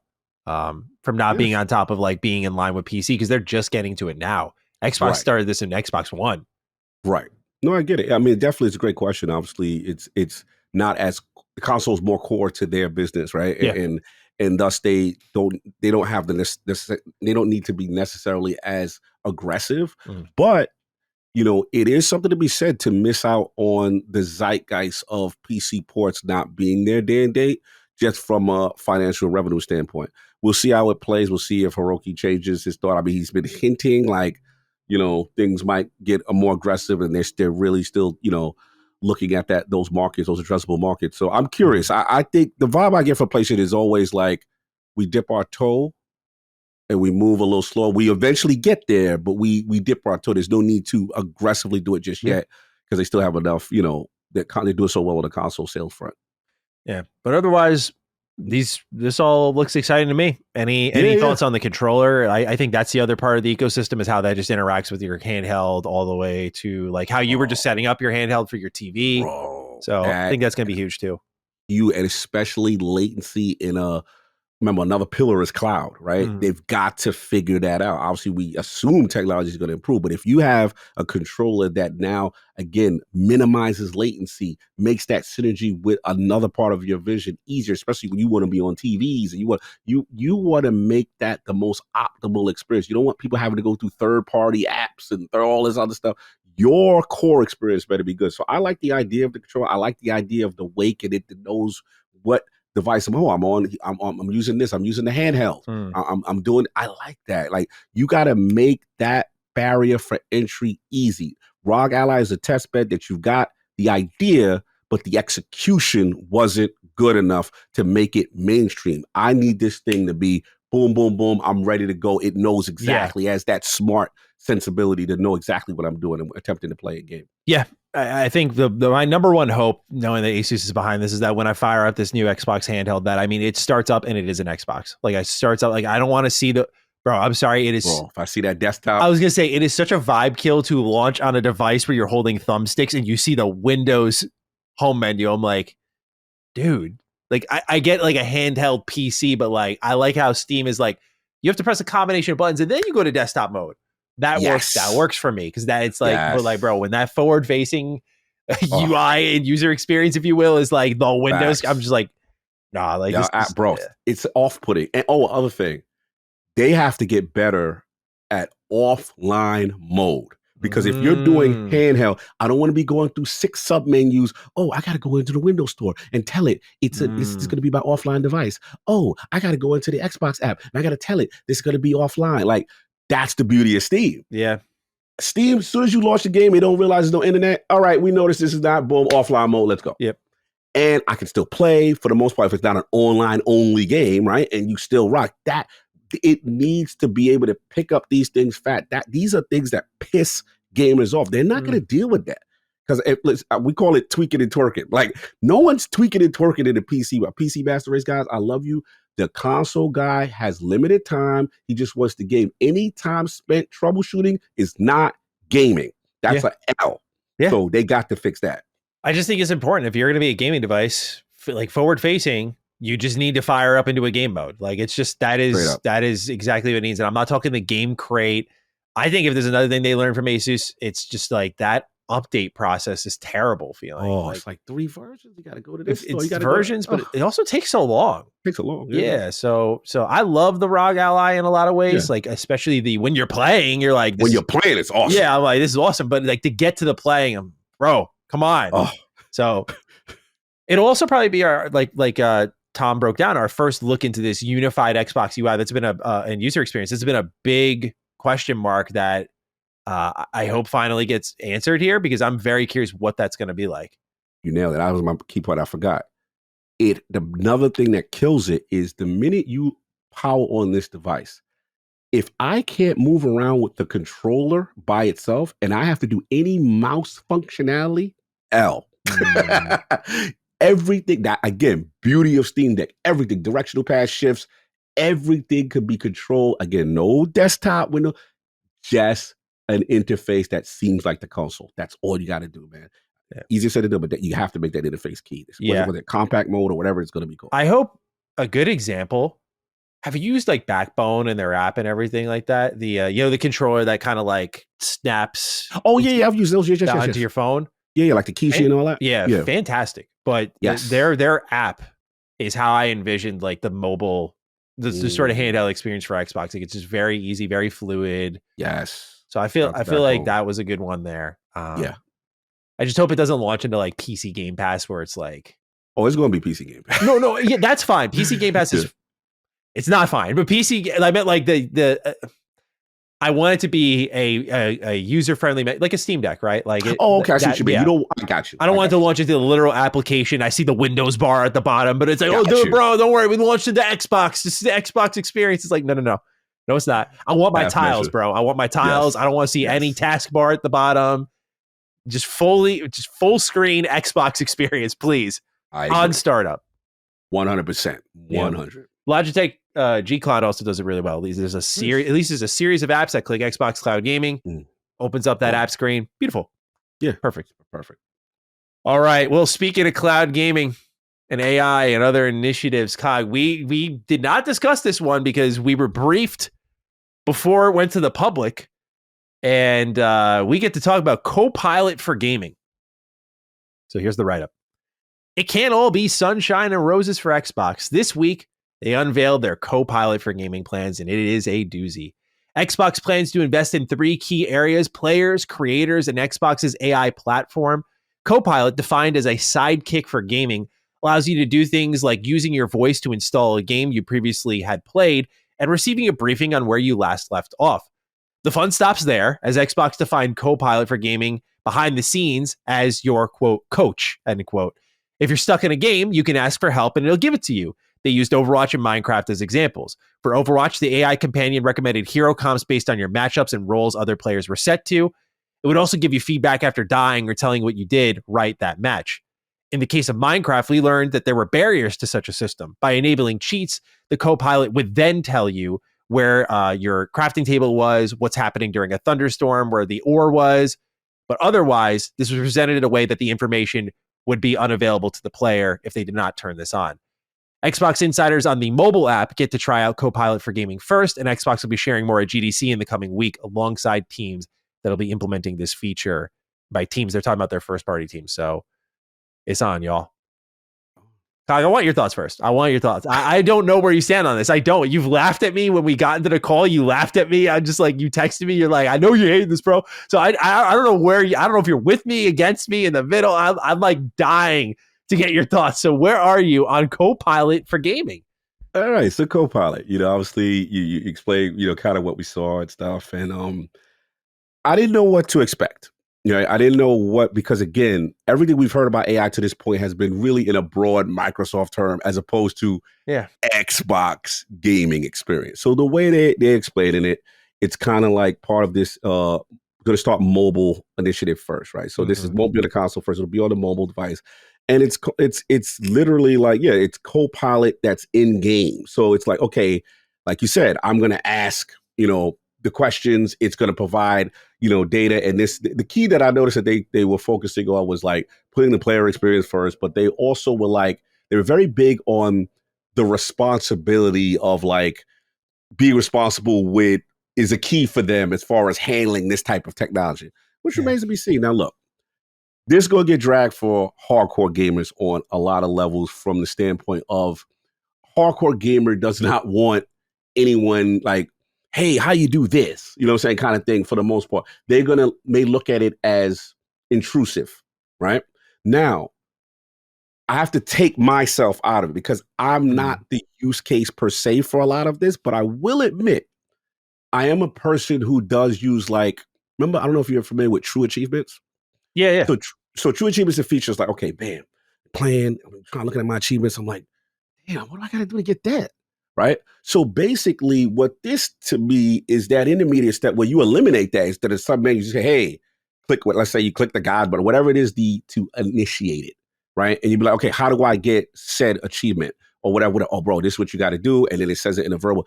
I could see some use cases for this being helpful. Also, I am not the target demographic for this. This, surprisingly bad, is the people you don't care for. It's for the person who does, I would say struggle is the wrong word, but is more of a casualized audience in the sense of, hey, I'm playing Overwatch. How did I die, bro? Like, well, you got killed because this, that, and the third killed you. Fucking blow at the game, bro. I hope Copilot goes rogue. You know what I'm saying? Now, where it's going to be interesting when you offer this level of assistance, let's call it. They mentioned in stream almost like game integrity varies from game to game, which may seem kosher and ethical in one game, asking said questions, may not be ethical in another game, right? Whether it be a single player, whatever. That's the thing that they have to figure that part out. Look, there's going to be some use cases for it. I'm not like super crazy for it. I'm going to put out, if I had to predict how the community is probably going to laugh. That's just my prediction or what's going to happen. I was so surprised they even pre-briefed when I saw what it was. I was like, someone's going to leak this and like people are going to tear it up. Yeah, there's going to be people going to tear it. But I will say there's going to be some use cases for it. And the key is going to be, how does it improve? How adaptable is it? You know, is it just simple tasks? You know, that kind of thing. And I wrote down some notes for myself in terms of like, you know, things that I had questions about. Oh, my questions were like resources and performance, right? When you implement a lot of this stuff, like how much does that detract from resources from the game, right? Now, granted, it might be on the OS level, it might be in the background, whatever. But again, it may be taken. And again, we're coming from an era where there's no NPUs and stuff like that. All this stuff is mobile right now, but I'm curious about when it gets to console. How does that affect the console from a resource standpoint? That's one. Also, I talked about the overlay. What you call it? They said cheats not available in settings. Each individual game integrity, and then I look at it as like the evolution. To me, the best use case for it is going to be like the evolutions of achievements, and on some level. And I'm curious to see how that goes. So look, it's going to be a lot of questions. It's going to be an interesting time. I know. I was like, man, he's probably buys this. His hardcore sensibilities is not going to be there. But I see. I wouldn't even say I'm hardcore. Right, so break it. I want to hear you now. Yeah. I'm rambling. I just, to be clear, like the first thing that they showed, I was like, all right, you know what? I actually like that. To be clear, which part? That was the part where they were like, hey, install Age of Empires 4. That's what we saw. I don't know exactly. We don't know what they're going to put out there. We just know when we can talk about it, which is when the show was live. But they showed us Age of Empires 4. They were like, hey, I want to play it again. Can you reinstall it? They're like, yeah. Do you want a briefing on where you left last off? I was like, you know what? With so many, we were just talking about how many games are coming out.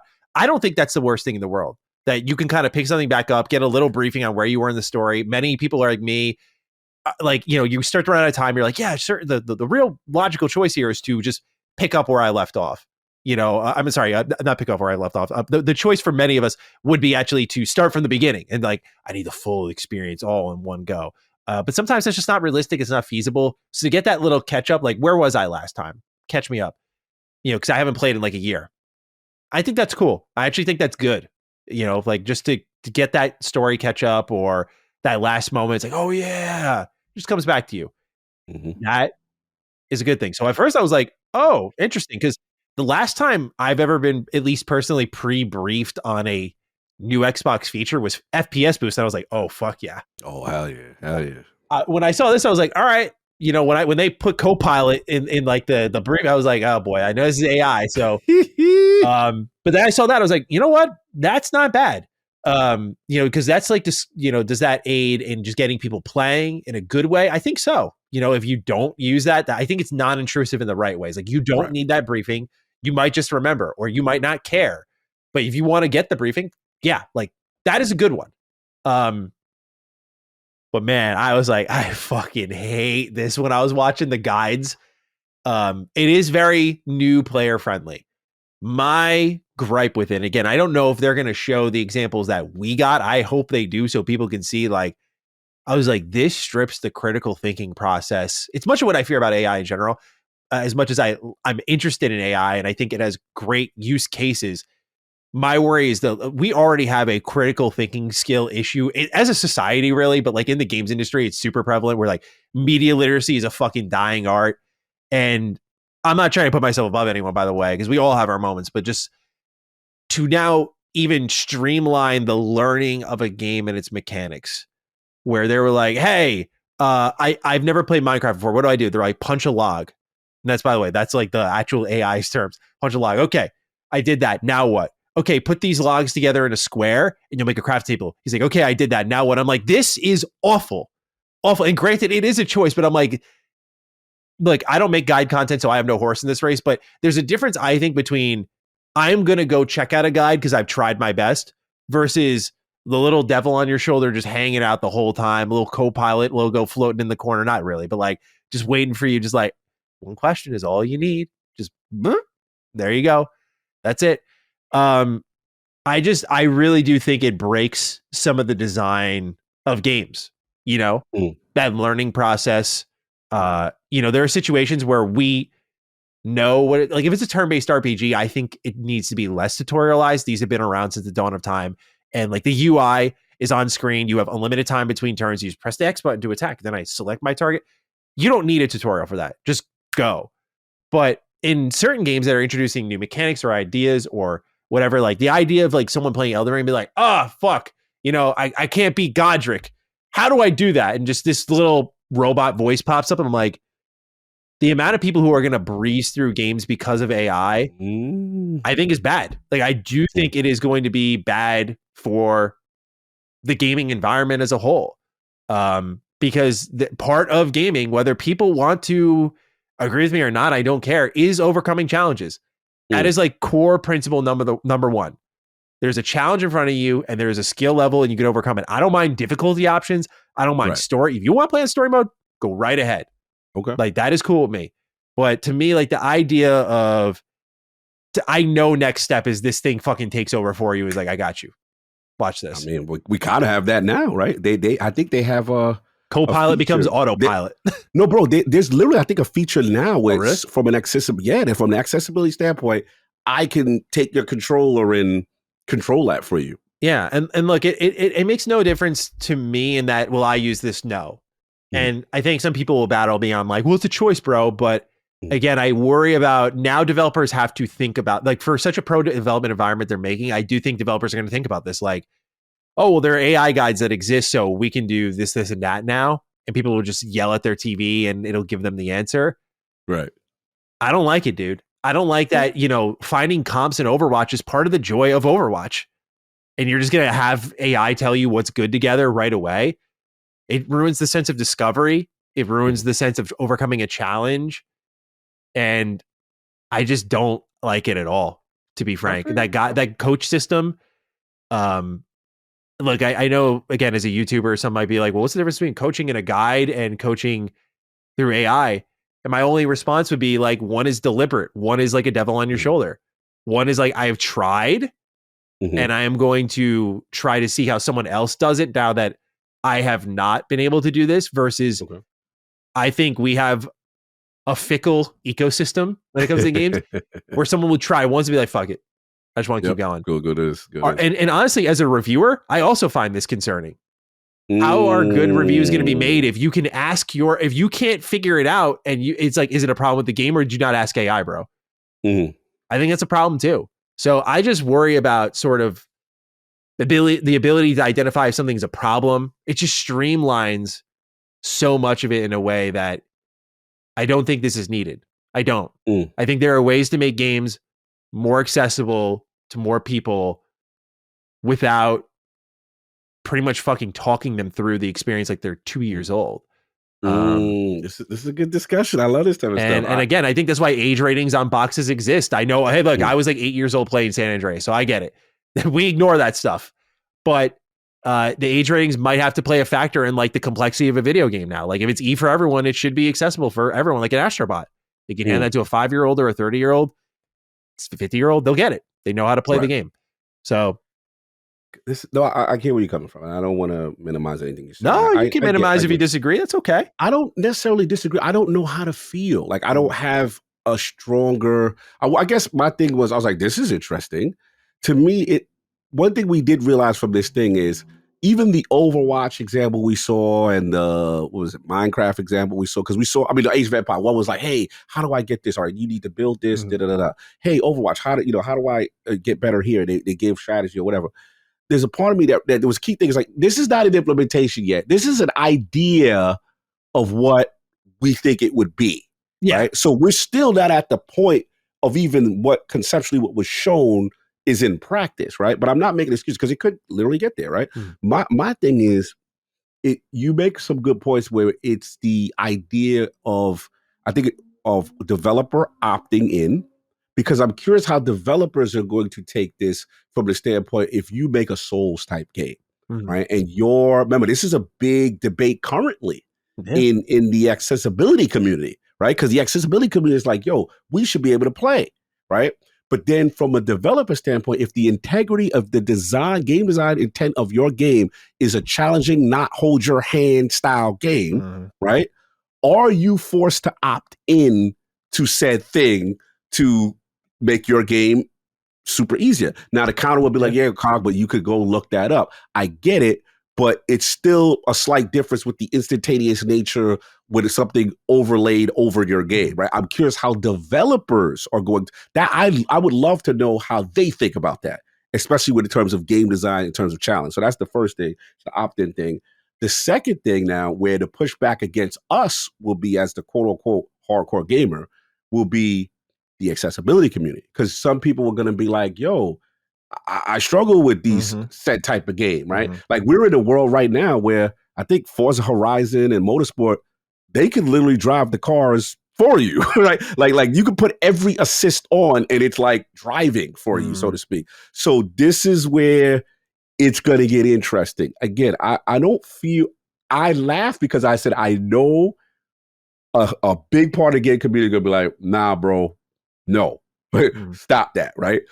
I'm just curious if that's us living in the hardcore bubble, or is that how people truly feel when it comes to the masses and the people actually adopt it, like, no, I'm going to use that. I don't care what nobody say or whatever. You know what's tough is because the examples we use, like hardcore games are the ones that are just suddenly blowing up. Like Stalker 2 blew up. Baldur's Gate, obviously a great example. Elden Ring, an even better example. Like these are games that were uncompromising in what they were doing. And I don't think developers are going to start compromising, but I haven't seen this issue of like games are going viral and selling tens of millions of copies and they're not really fully accessible. They're just like very strong creative visions. And I feel like this risks contaminating some of that. You know, I was talking to Laylee because we're like looking for funding and we're like, imagine a world where Xbox is like, yeah, we'll fund your game. But we, you know, as they go through like, well, Game Pass, this, that, we want to put Copilot in your game. I'm just like, that's like a pause moment for me. I'm like, we need the money, but bro, you know, that work. And I feel like that is, you know, they already said that they're going to show it off at GDC with their teams. So different games are different teams, probably, you know, Activision, Blizzard, and maybe Bethesda or whoever else. Like they're going to sit down Xbox first party studios and talk about like why they think this is great for their games. And so I love GDC panels, so I will 100% be tuning in for that stuff. But I don't know, man. It just it's like I've said before. I'm a broken record with it. It is a slippery slope. It just slippery slope for you, yeah. You know, it is. I you know, they emphasized in the presentation like we want to do this responsibly, and I'm like, well, this doesn't seem responsible because it does, to me at least, impact game design in a very heavy manner. Like, I have to think about this while I'm making my game, that someone can just talk at a screen. And I just think it disrupts the core of what made video games. And this is not something that's like changed gradually over time. It's been a mainstay pillar, overcoming challenges. And if we remove that, we remove our critical thinking skills. Like games are already super fucking streamlined and guided in a lot of instances. Like how much more accessibility do you need? And I'm not trying to pick on anyone, but one of the presenters, the main presenter, was like, I'm new to games. And I'm like, yeah, I can tell with a feature like this because it feels like that's who it's for. And that you're not thinking about the people who took you to the dance, who, by the way, make you billions of dollars every year. So it's like, I don't want to hear how this is like, well, we got to get bigger. I'm like, no. You're growing. Like you're making a lot of money. So I don't buy it either. Like it to me, it just feels like moving the needle in the wrong way. So if they're doing that in a true conceptual manner, and that there's my feedback. That's your feedback. Fire the fucking coach. Fire the coach. I get it. It's a fun discussion because I already know how corporate thinks. Corporate is like, how can we get more people to play more games? Yeah. That's what this is. Let's just get to the core of it. How can people play? And we've got people who, let's be honest, and we just gonna be real. We got to take ourselves out the moment. They see all these buttons. They see this. They say, "Nah, bro, I'm good.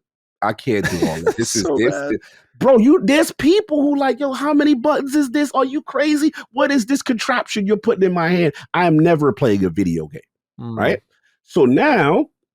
You put, again, I'm just trying to get you in the mindset of the corporate, what they thinking. You want new users. You're shrinking, and this base is the same old people playing games. You get grandma to be like, how do you do da-da-da? Grandma may play that. I know it sounds disgusting for the hardcore.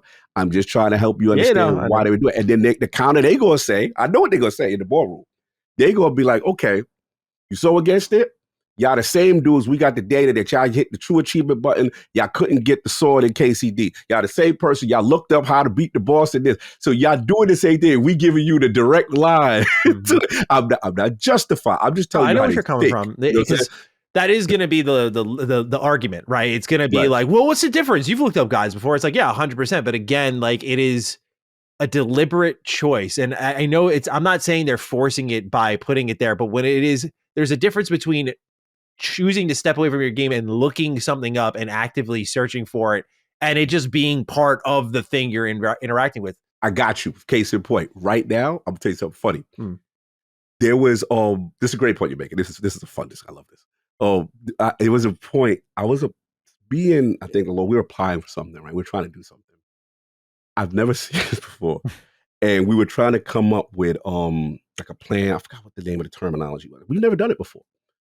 So we reached out. We're trying to get advice. Like, hey, we've never done this, process that you guys want us to do. You want us to structure it this specific way.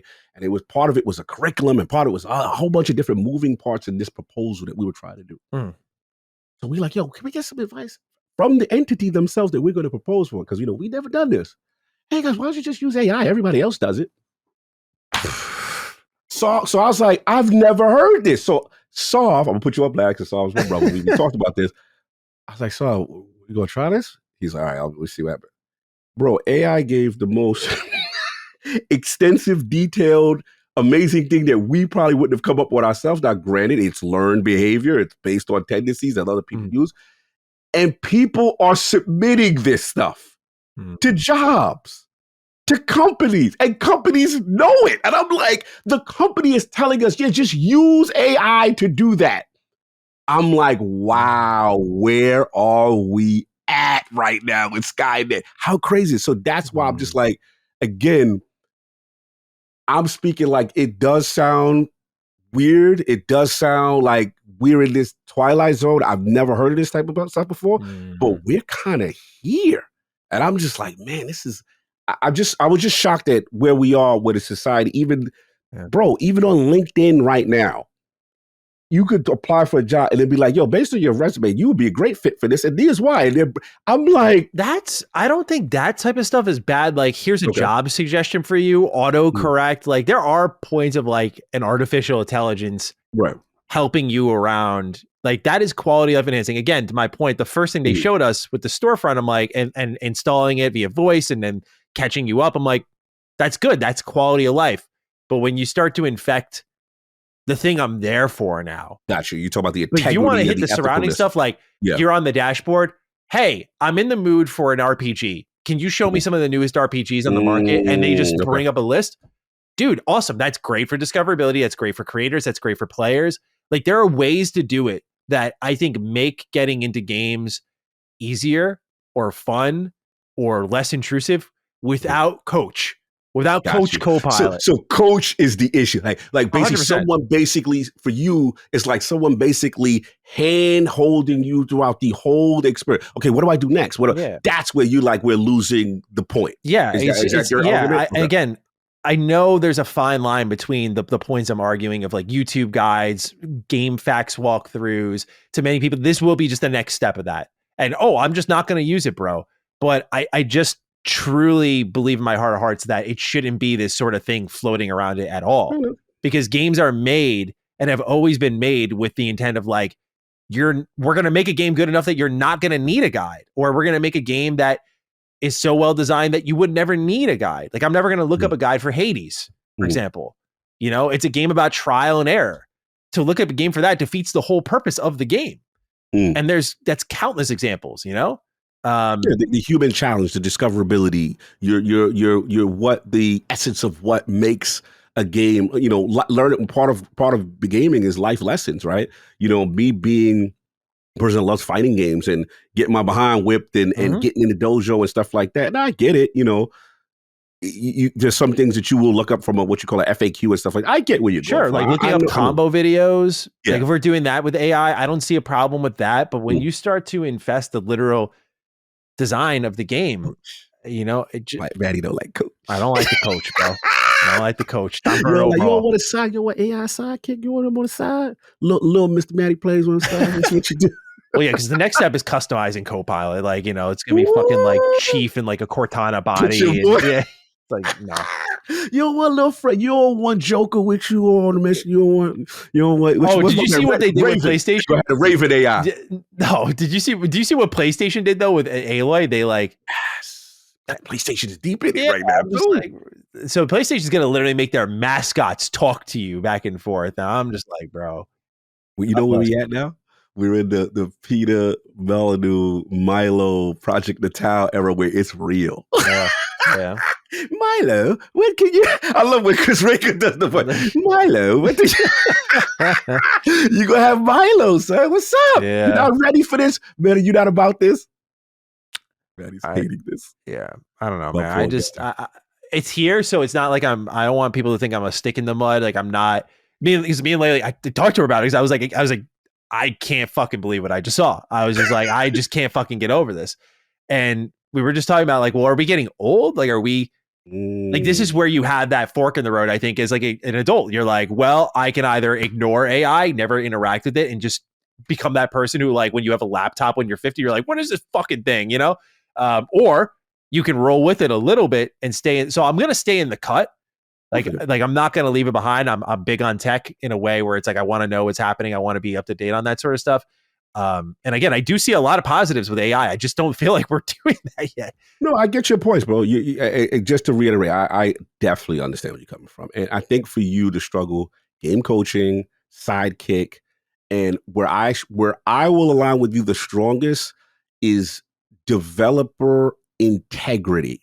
Because at the end of the day, what's the developer's vision for their game? Yeah. And if you are circumventing developer vision, I think that is a valid concern. Yeah. And do they get to opt in and choose not? Do you just get to, the strong arm the situation? I think those are valid concerns. Yeah. You say it's not about, I got to mess with you. At least for Xbox, at least for Xbox first party, based on the cheat menu they had for Minecraft, I'm guessing what'll happen is there will be a menu option in game for it. I'm trying to think of a good real life example, but I think what it comes down to is like a sort of, well, it's here, why wouldn't I use it? Right. I see what you're saying. And we're all right. And by the way, myself included, pardon me, subject to that sort of like, you just eventually like, I'll just do it this one time. Right. And then it becomes. And that's why they're going to take a more aggressive approach to it, because they know it's going to be people like me who are like, fuck that. Mm-hmm. And I'm not saying I'm going to suddenly be AI guiding my way through it, but it's like, it's definitely a sort of approach of like, shut up, it's here. It's here to stay. I get it. No, I get it. Especially when, again, sorry, I mean, interrupt you. Just first thing they showed, I was like, oh, this is cool. I was like, okay, like I'd love to be wrong about how they want to approach these things. Like I didn't like Muse that much, but like, okay, I like this idea. But it was downhill from there, unfortunately. Look, again, the investment areas, new player experience, creative tooling, Xbox AI platform, some of the bullet points. They've got a lot of proving to do, and it's going to be the implementation, and the gamers will decide. One thing I will have confidence is the human. As far as humans, we decide what's hot or not, and we're going to determine if this is something that either the next generation of gamers are going to determine whether or not this is something they want in gaming, or we just laugh it out the room. And I don't know the answer to it. I'm just sitting back as an old head like, oh, wow, we're here. Let's see what happens. Open-minded Maddie is thinking about the origins of the internet. I grew up with the internet, right? Like I grew up with the inception of the internet and everything. So I know during that time, there was that level of like, how is this going to affect jobs? How is this going to affect education? And obviously with ChatGPT on the rise, particularly during COVID, like kids were just fucking passing class by like asking AI chatbots. But I mean, that's the thing, is like we're ignoring the human element in these steps, in my opinion. And that is what always worries me, is like yes, there are a ton of us who are very responsible, probably more of us than who are irresponsible. But you know, it's like we have people who are graduating classes by using AI, applying for jobs via AI, finishing challenges via AI. Like, how easy does it have to be for people? Right. I don't mean to get like very deep with it. I was like, how it's philosophical. Yeah. I was like, how badly do you not want it? Right. You know? And I will give you your strongest argument. It's like, take all of it away. Do you know how to write? Do you know how to spell without Grammarly? Can you get somewhere without directions, without a GPS? Can you see what I'm saying? Like the human and the life skill. When electricity goes out and the internet goes out, can you survive? Because your whole life you've been programmed and prodded to be dependent on something. For sure. And it's a life skill. And I will give you video games from me, and I'm an old head, you know, that it developed life skills for me. It made me how to be a competitor, how to, you know, rise to challenges, how to take on things that I thought were impossible. Right. Some of the beauty of gaming is beating that boss. 100%. And you go, man, 100%. I didn't think I could do it, but I proved it. You know how we have those achievements when you look at it, you wake up and you look at that achievement, that trophy, and you go, dude. Damn right. People try to make fun of like statements like that, but I don't get that when, like, for example, I was on like I was reading up on like cold baths and or ice baths and like cold showers and like health benefits of that. And people were like, yeah, it just develops mental toughness. I'm like, look, bro, if we could talk about jumping in a fucking cold bucket of water as like developing mental toughness, then you sure as shit can count I beat the fuck out of a boss in Elden Ring as like mental toughness, you know? Hell yeah. I think games do teach you those lessons. They're just like any great form of entertainment. They are built through lived experiences that then are kind of passed on to you. And you know, I've expressed that worry about like AI development tools and the removal of the human hand in that, but I don't think we're quite there yet. And honestly, the proof of concepts that have been put forward to me haven't seemed appealing enough to really have true worries in the short term. But this feels closer. And this feels like we're doing this now for like handheld, and then in 2025, and then like this is for 2027. This is happening. Copilot will be a day one feature on next gen. Yeah, we're doing next gen consoles will have NPUs. Yeah. There's no doubt. Oh, 100%. They have to. 100%. 100%. So it's like this is the testing ground for that. Yes, and, absolutely. So we'll see as we're all guinea pigs where it goes. But you know, I'm trying to be optimistic and open minded to it, because it's like I know there are benefits to this thing. It's just, you know, to me, like this was again like first thing I saw was cool, where I was like, okay, good. Like I'm happy to see something I like about this that involves AI. Like, what a plot twist this will be on Dividing Duke. And then it was like, then I saw the coach and like, see, the thing is I'm just listening to my heart in this all, because when I was watching it, bro, my stomach was like flipped. I was like, bro, you may as well have told me someone passed away. I was like, oh no. Copilot, pass the bar exam for me. Yeah, I get no, bro. I get it. We're in a very transitory time. It's just, wow. We're here. I was shocked to see. It's a time of great change, which is why I'm trying not to be that stick in the mud at the end of the day, because it's like you don't adjust, you get left behind. Like that's the world that I grew up in with YouTube. Like if you do not adjust, like that's what that content taught me, is like, if I do not adjust, I will be forgotten tomorrow. Yeah. And the last point I'll say is, you know, one of the hardest lessons I had to teach, because I try to empathize how we're feeling now. I'm feeling like how my mom must have felt.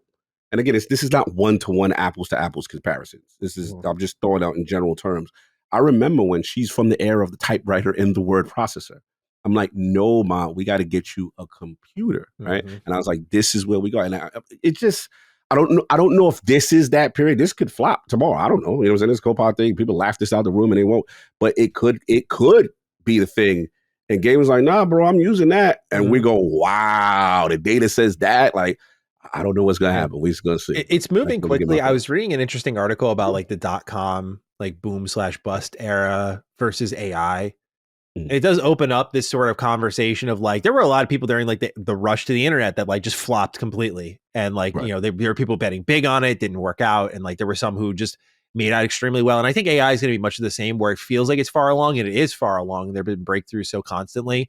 But I do feel like we still have some time before it's as deeply rooted into our society as, say, like the internet now is. Like, I feel like we've reached peak internet now, where it is like so a part of everything. Like when like I think of like wrestlers are walking up and beneath their name card is their handles from social media. Like, you know, that is like, to me, that like, wow, we're just like in this one fully integrated online offline society at the end of the day. TikTok's another thing, like, or Instagram Reels, like anything can be captured, posted, and just caught in the algorithm easily. YouTube, of course. I think a lot of this is gaming's, back to my point, I think a lot of this is gaming's response to them losing players and to said TikTok. Bro, gaming is losing out to TikTok, YouTube.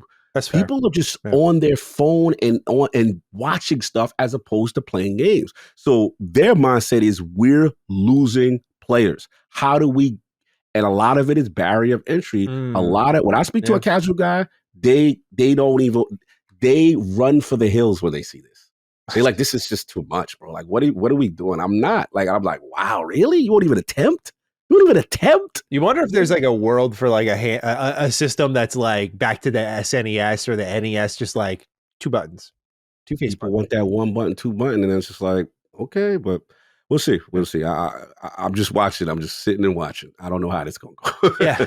It'll be interesting to, you know, we're recording this before any reaction's been had, but I'll be keen to see how. And we see what the reaction is based on. Yeah. I would love, I'm dying to know. Yeah. All right. Well, next up here, Cog, let's end on a interesting note. Is Xbox looking into purchasing Ubisoft IP? It seems it might be so, if a new report from IGN is to be trusted. A minority shareholder in Ubisoft is attempting to set up a protest outside of the company's Paris HQ after saying they failed to disclose talks with Microsoft, EA, and other publishers looking into the waning publishers' franchises.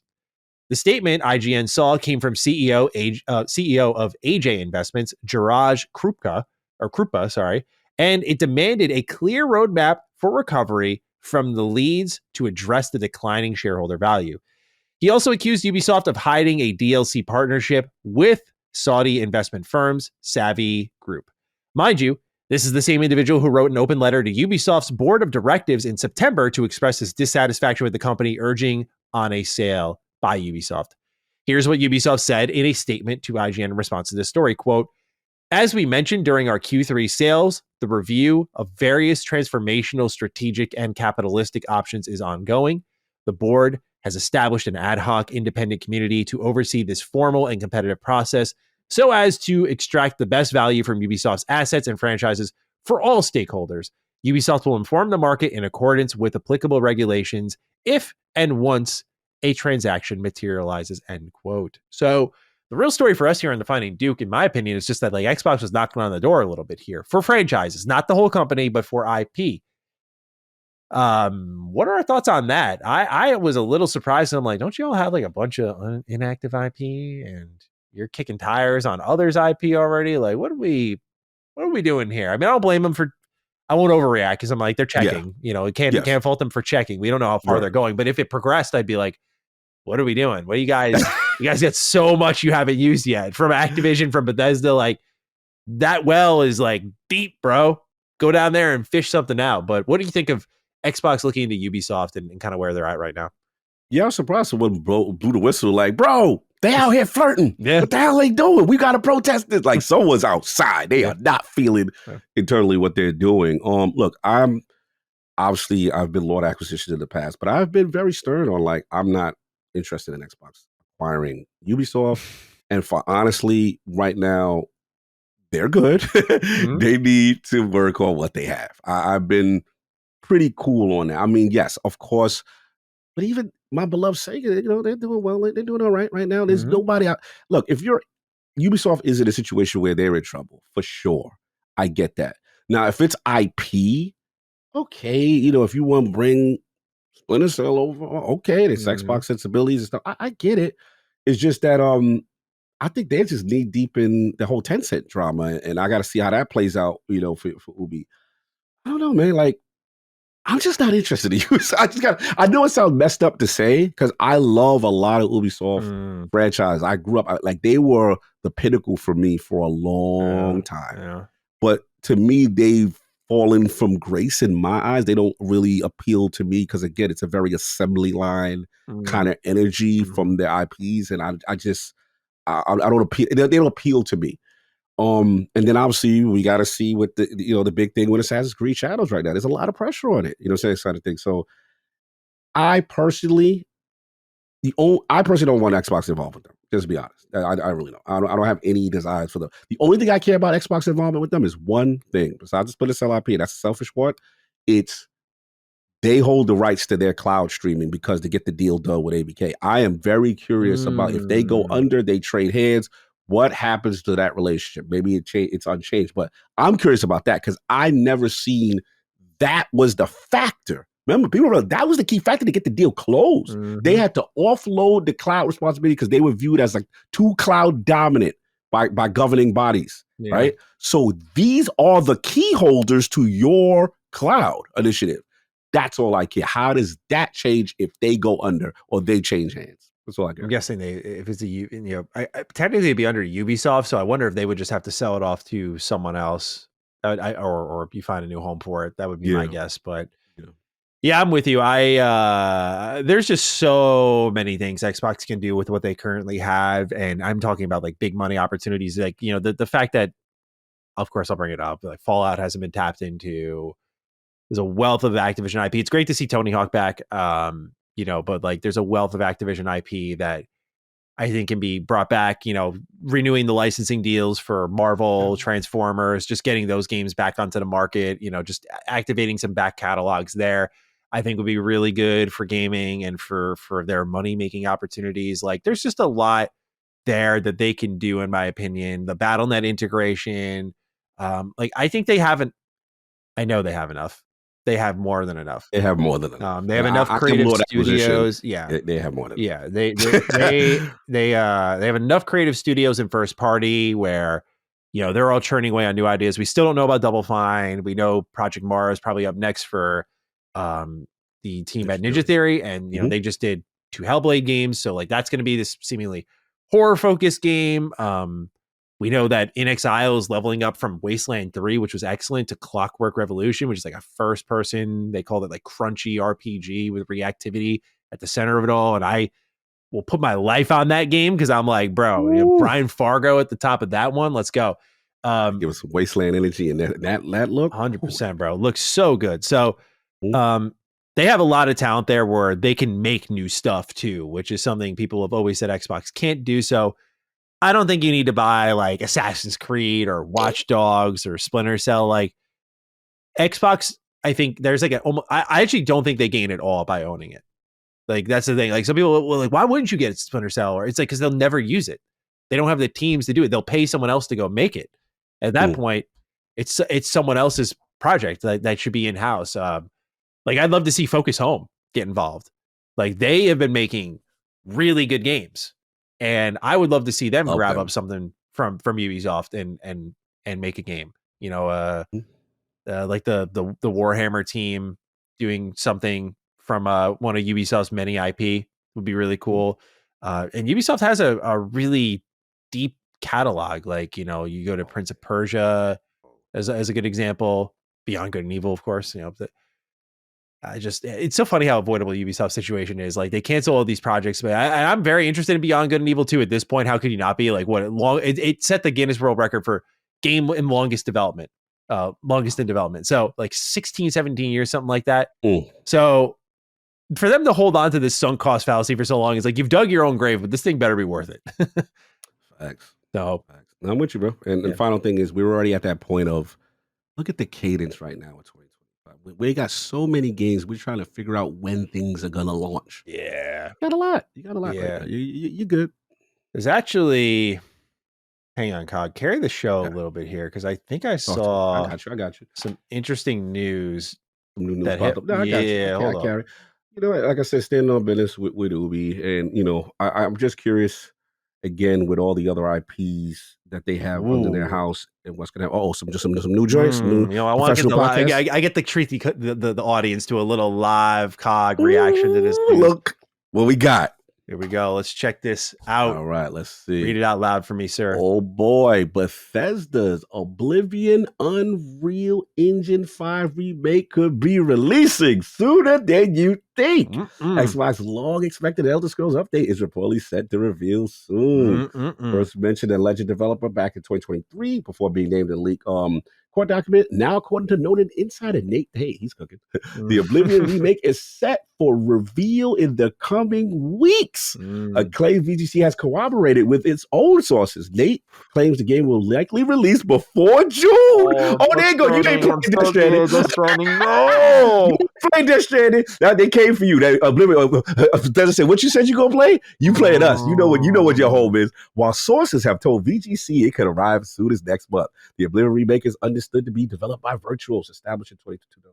Blah blah blah blah. Okay, the company is okay. That's what they worked on. I think this is the all Oblivion. Yeah, this is all okay. It's reportedly fully remade with Unreal Engine 5, with 6 reworked gameplay systems: stamina, sneaking, blocking, archery, hit reaction hub. You know about this improvement? Yeah, this is from the guy who leaked all of the details on. Speaking of Ubisoft, this actually kind of fits the Assassin's Creed Black Flag remake. This was all his LinkedIn, and he had that. And this MP first scooped that, and it was just same profile. They scooped the Oblivion remake details and just put them out like back-to-back days. Oh, dude, man. The savages eye. Jukes, we about to get the announce soon. You ready? Are you ready? It's over, baby. Let's get it. Oh my God. It's gonna be huge. Dude, before June. So we thought. Oh my God, bro! I thought it would be June. I thought it would be June, right? So that means it's launching potentially the same month as Doom. Bethesda, no. It's over for us. Our backlog with a backlog of hell. Oh. we gonna be stuck playing games forever. We never gonna finish nothing. Holy shit, bro! This is huge. This is huge. What a year. What a year. What am I going to do? I need to clone myself. You got to use AI. Ask it. Yeah. There you go. That's great thinking. That's where AI is going to come in. Backlog. Finish backlog. Yeah. Tell me how it was. God, man. Oh, man, bro. Listen. Oblivion, bro. Before Skyrim, this was my GOAT from them. This was oh my God, I love that game. To get that full treatment. Oh, I still can't imagine it in my head. I'm so curious what this looks like, man. Bro, and don't let them do Maddie's Dungeons. Yeah, like I have my expectations in a very fair, reasonable place, to be clear. I am expecting it to be Oblivion with a new coat of paint. That is all. I do not expect. I know they're calling it fully remade, but I'm not expecting any crazy gameplay tweaks. I'm expecting it to be a prettier Oblivion. If they do hit those dungeons, though, and they actually like Sky Oblivion them a little bit, oh my Lord. It is. Yeah. We have a moment. No, I don't think I would cry over Oblivion. I love Oblivion, but like I'll cry over Fallout 3. Fallout, yeah. Fallout 3. Because you'd be like, bro, they told me it wasn't gonna happen. Yeah. Fallout shit. Yeah, that's the Michael Jordan meme of them. Like I used to dream of times like this. Yeah. That'll be me holding Fallout 3 remake to my head. Yeah. With times like this, around like that, bro. Yes, sir. I feel you. That's hard. Oblivion this is me. This is my entry into realizing, wow, Bethesda's great. What is this? I've never played anything like this. The art of doing something over and over and getting your skills up. I'm like, yo. The exploration, the dialogue, yeah, bro. Oh man, it's so fucking Prime over system, for me, man. It's so funny. I just last year played Oblivion and like Shivering Isle, and oh my God, son of a bitch, so good, bro. Man, what do they do with the DLC, man? Yeah, I don't know. Oh man, I just. Oh well! Breaking news. Professional podcast. My next video is set. All right, cool. I'll get to work after this. It's 8:30. Who cares? Game Pass pick of the week. I gave it up to our 2 members of our audience. I don't know if you have anything written down, but no. Yeah, last week I did Ori, so we can give it to the realm. All right, we give it to the realm. Beloved Emperor writes and hey man, Shout out to this dude right here. He gets it. Dear Dukes of Krot, after finishing Avowed late last week, I found myself with about 2 weeks open before AC Shadows. So I have taken the plunge into Lies of P. I am not normally a Souls player, but when I do play games in the genre, Dark Souls 1, 3, Elden Ring, it is with my friends. But I've been enjoying the game so far. I put in 7 hours and I just reached the Malum district. The setting, story, and combat are all excellent. If I had one complaint so far, it is the weapon durability system in the game that seems pointless. This is a fair complaint. I agree. But it's a vibe, bro. You get to grind your weapon up against your arm. It's so sick. Anyway, regardless, I wanted to give a keep it up to Maddie for once again leading me to the water of good games and forcing me to drink it. Thanks for the great show each week. P.S. I hope you both have these firebomb puppets are Joe Montana, and I am their unwilling Jerry Rice kind of day. Nah, there's references. I see you. Yes, sir. You don't put this boy on the right path. Yeah. It's going on the right path. Yeah. That's good. There we go. This is more of what I need from y'all. Trust me. Trust in Maddie. Come on now. This is a game that's about to leave Game Pass. I almost made it my Game Pass pick of the week again. Just by nature of just like re-emphasize. You have one final chance before you got to pay for it. And Xbox fans, you're getting a bad rep. I don't know if you'll actually pay for Peak. I don't know if you will pay for Lies of Peak, but I hope you do. I hope you do, like I said, to learn your lesson. But for those who want to get in for free, like Beloved Emperor, and drink the fine water of Krot, please join him on Game Pass. One Tick Hole is up next. Hey Dukes, writing in today with my Game Pass pick of the week, Warhammer 40k Rogue Trader. This is a tactical turn-based RPG set in the Warhammer 40k universe that has an insane amount of depth to it. We're talking true choice and consequence with dialogue, which is fully voiced, and your actions in-game. This will affect how your party members view you, as well as feed into a unique morality system that affects who you can add to your party. Unlock unique weapons and items, unlock secret dialogue options, etc. Long story short, if anyone is looking for a meaty, tactical turn-based RPG on the level of a Wasteland 3 or XCOM 2, he just spoke both our languages in one fell swoop. He coming for us now. Yeah. Then you would be wise to download Rogue Trader today. Stay sexy, Dukes, and keep those throats coated. Well. What have we here? Have you looked into this game at all before? You know what? It's so many damn Warhammer games. I know, right? I know. So I'm like, I didn't know about this. Just I'm checking right now. It looks. I've seen it before. I've had my eye on it, but I just know this is like a commitment I just can't make now. I almost pulled the trigger on buying it during the Steam sale over the holiday break, but I was like, nah, this just ain't. I just know this ain't my time. But really, yeah, if anyone's like a Divinity fan as well, I'd shout that out. You mentioning I didn't know this one, Tick Hole. The morality system I was not aware of. My favorite game of all time is Knights of the Old Republic. Of course, I'm a sucker for morality systems. Fallout, another favorite of mine. Karma. Of course, I'm a sucker for morality systems. I love a good morality system, a good reputation system. So, hey, you make a tempting argument, my friend. Maybe one day. I don't know if this is available on consoles yet, though. Good question. Yeah, is it in Game Pass console? Yeah, I'm gonna Game Pass PC because I'm kind of thinking about hitting this with the treatment I gave Disco Elysium. I'll wait till it's on like handheld. This looks like a good handheld game. Let's see. It is on Xbox Series X and S, PS5, PC. Okay, yeah. And this is by This is by Owlcats. Oh my gosh. Yeah, I'm looking at it right now. Yep. They made let me double check I typed in Owlcats and it literally came up with cats that look like owls. Okay, hang on. Owlcats games. What games did they make? I covered it. Pathfinder. Yeah, they made both Pathfinder games. Those are really good. Nice. So yeah, they've only been around since 2016. Oh, fairly new. Kudos to them. Yeah, I'm checking it out now. Yep, it's on everything. Yep, so on console and PC. Yeah, really good stuff. Nice choice. Yeah, good CRPGs. Good to see a strong CRPG developer that's not Larian. They're actually my pick for Baldur's Gate 4. If anyone's going to do it, I do think they'll be the selection. They've always been in that Larian pocket. All right, Cog. We've made it to the end of the show. What's our hashtag this week? Copilot. It's got to be Copilot. All right. Well, we'll go with that, ladies and gentlemen. We appreciate you tuning in.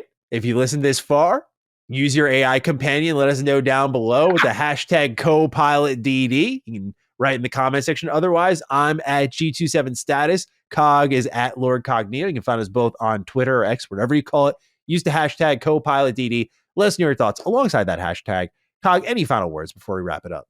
My gaming sidekick, Mr. Matty Plays. It's always a pleasure. Yes, sir. Piloting the show with you. I gotta have some fun with this. You know what I'm saying? Yeah. I knew this was gonna be a funny time. Yeah. I was like, we're gonna have so much fun. Were you smirking while watching the presentation? Cause I was like, I know he's dying inside. I was like Homelander, like staring at the screen, just like straight face. Yep. Go on, Xbox. Yep. I know. I was like, this is gonna be a fun. Because I was like, all right, I know what to expect. I was surprised I got invited. I was like, y'all have to know how I feel about AI. I was like, that's some insane trust to be like. That's a big thing, though. I respect it because it's like one thing you got to say is like when companies, no matter who it is, Xbox, whoever, right? When companies know you are not strong on one of their games or feeling about their practices, whatever, and they still reach out, I kind of like that because it's like, okay. We want to, if we want to appeal to you, if we could try to convince you and we know your stance on it. So what it shows me is, you're listening to the relevant dudes.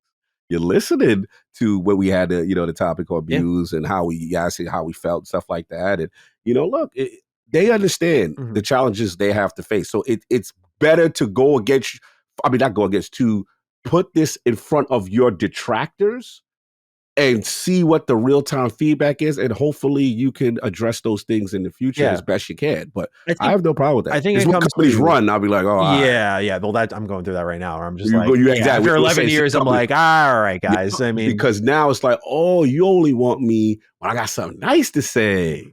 You know what I'm saying? And that, it's unfortunate. Sure. But, I always respect that Xbox. I mean, it helps that we have a good relationship with the people who work there where they know us personally and they know like we're not, like we're passionate, but we're not assholes where like they know like I've torn up a bunch of Xbox teams, but I've also fucking put a lot of them on pedestals. And, so I've always any company, including Ubisoft. Like I had have great respect for companies that are willing to be like, no, like, we know you were critical of like what we did, but like, here you go. It's why I don't mean to like air it, but I was very annoyed when Bethesda ghosted me after 76. I'm like, bro, I fucking rode and died for you guys for years to the point where my reputation was destroyed. And one game I didn't like, and you're like, nah, fuck him.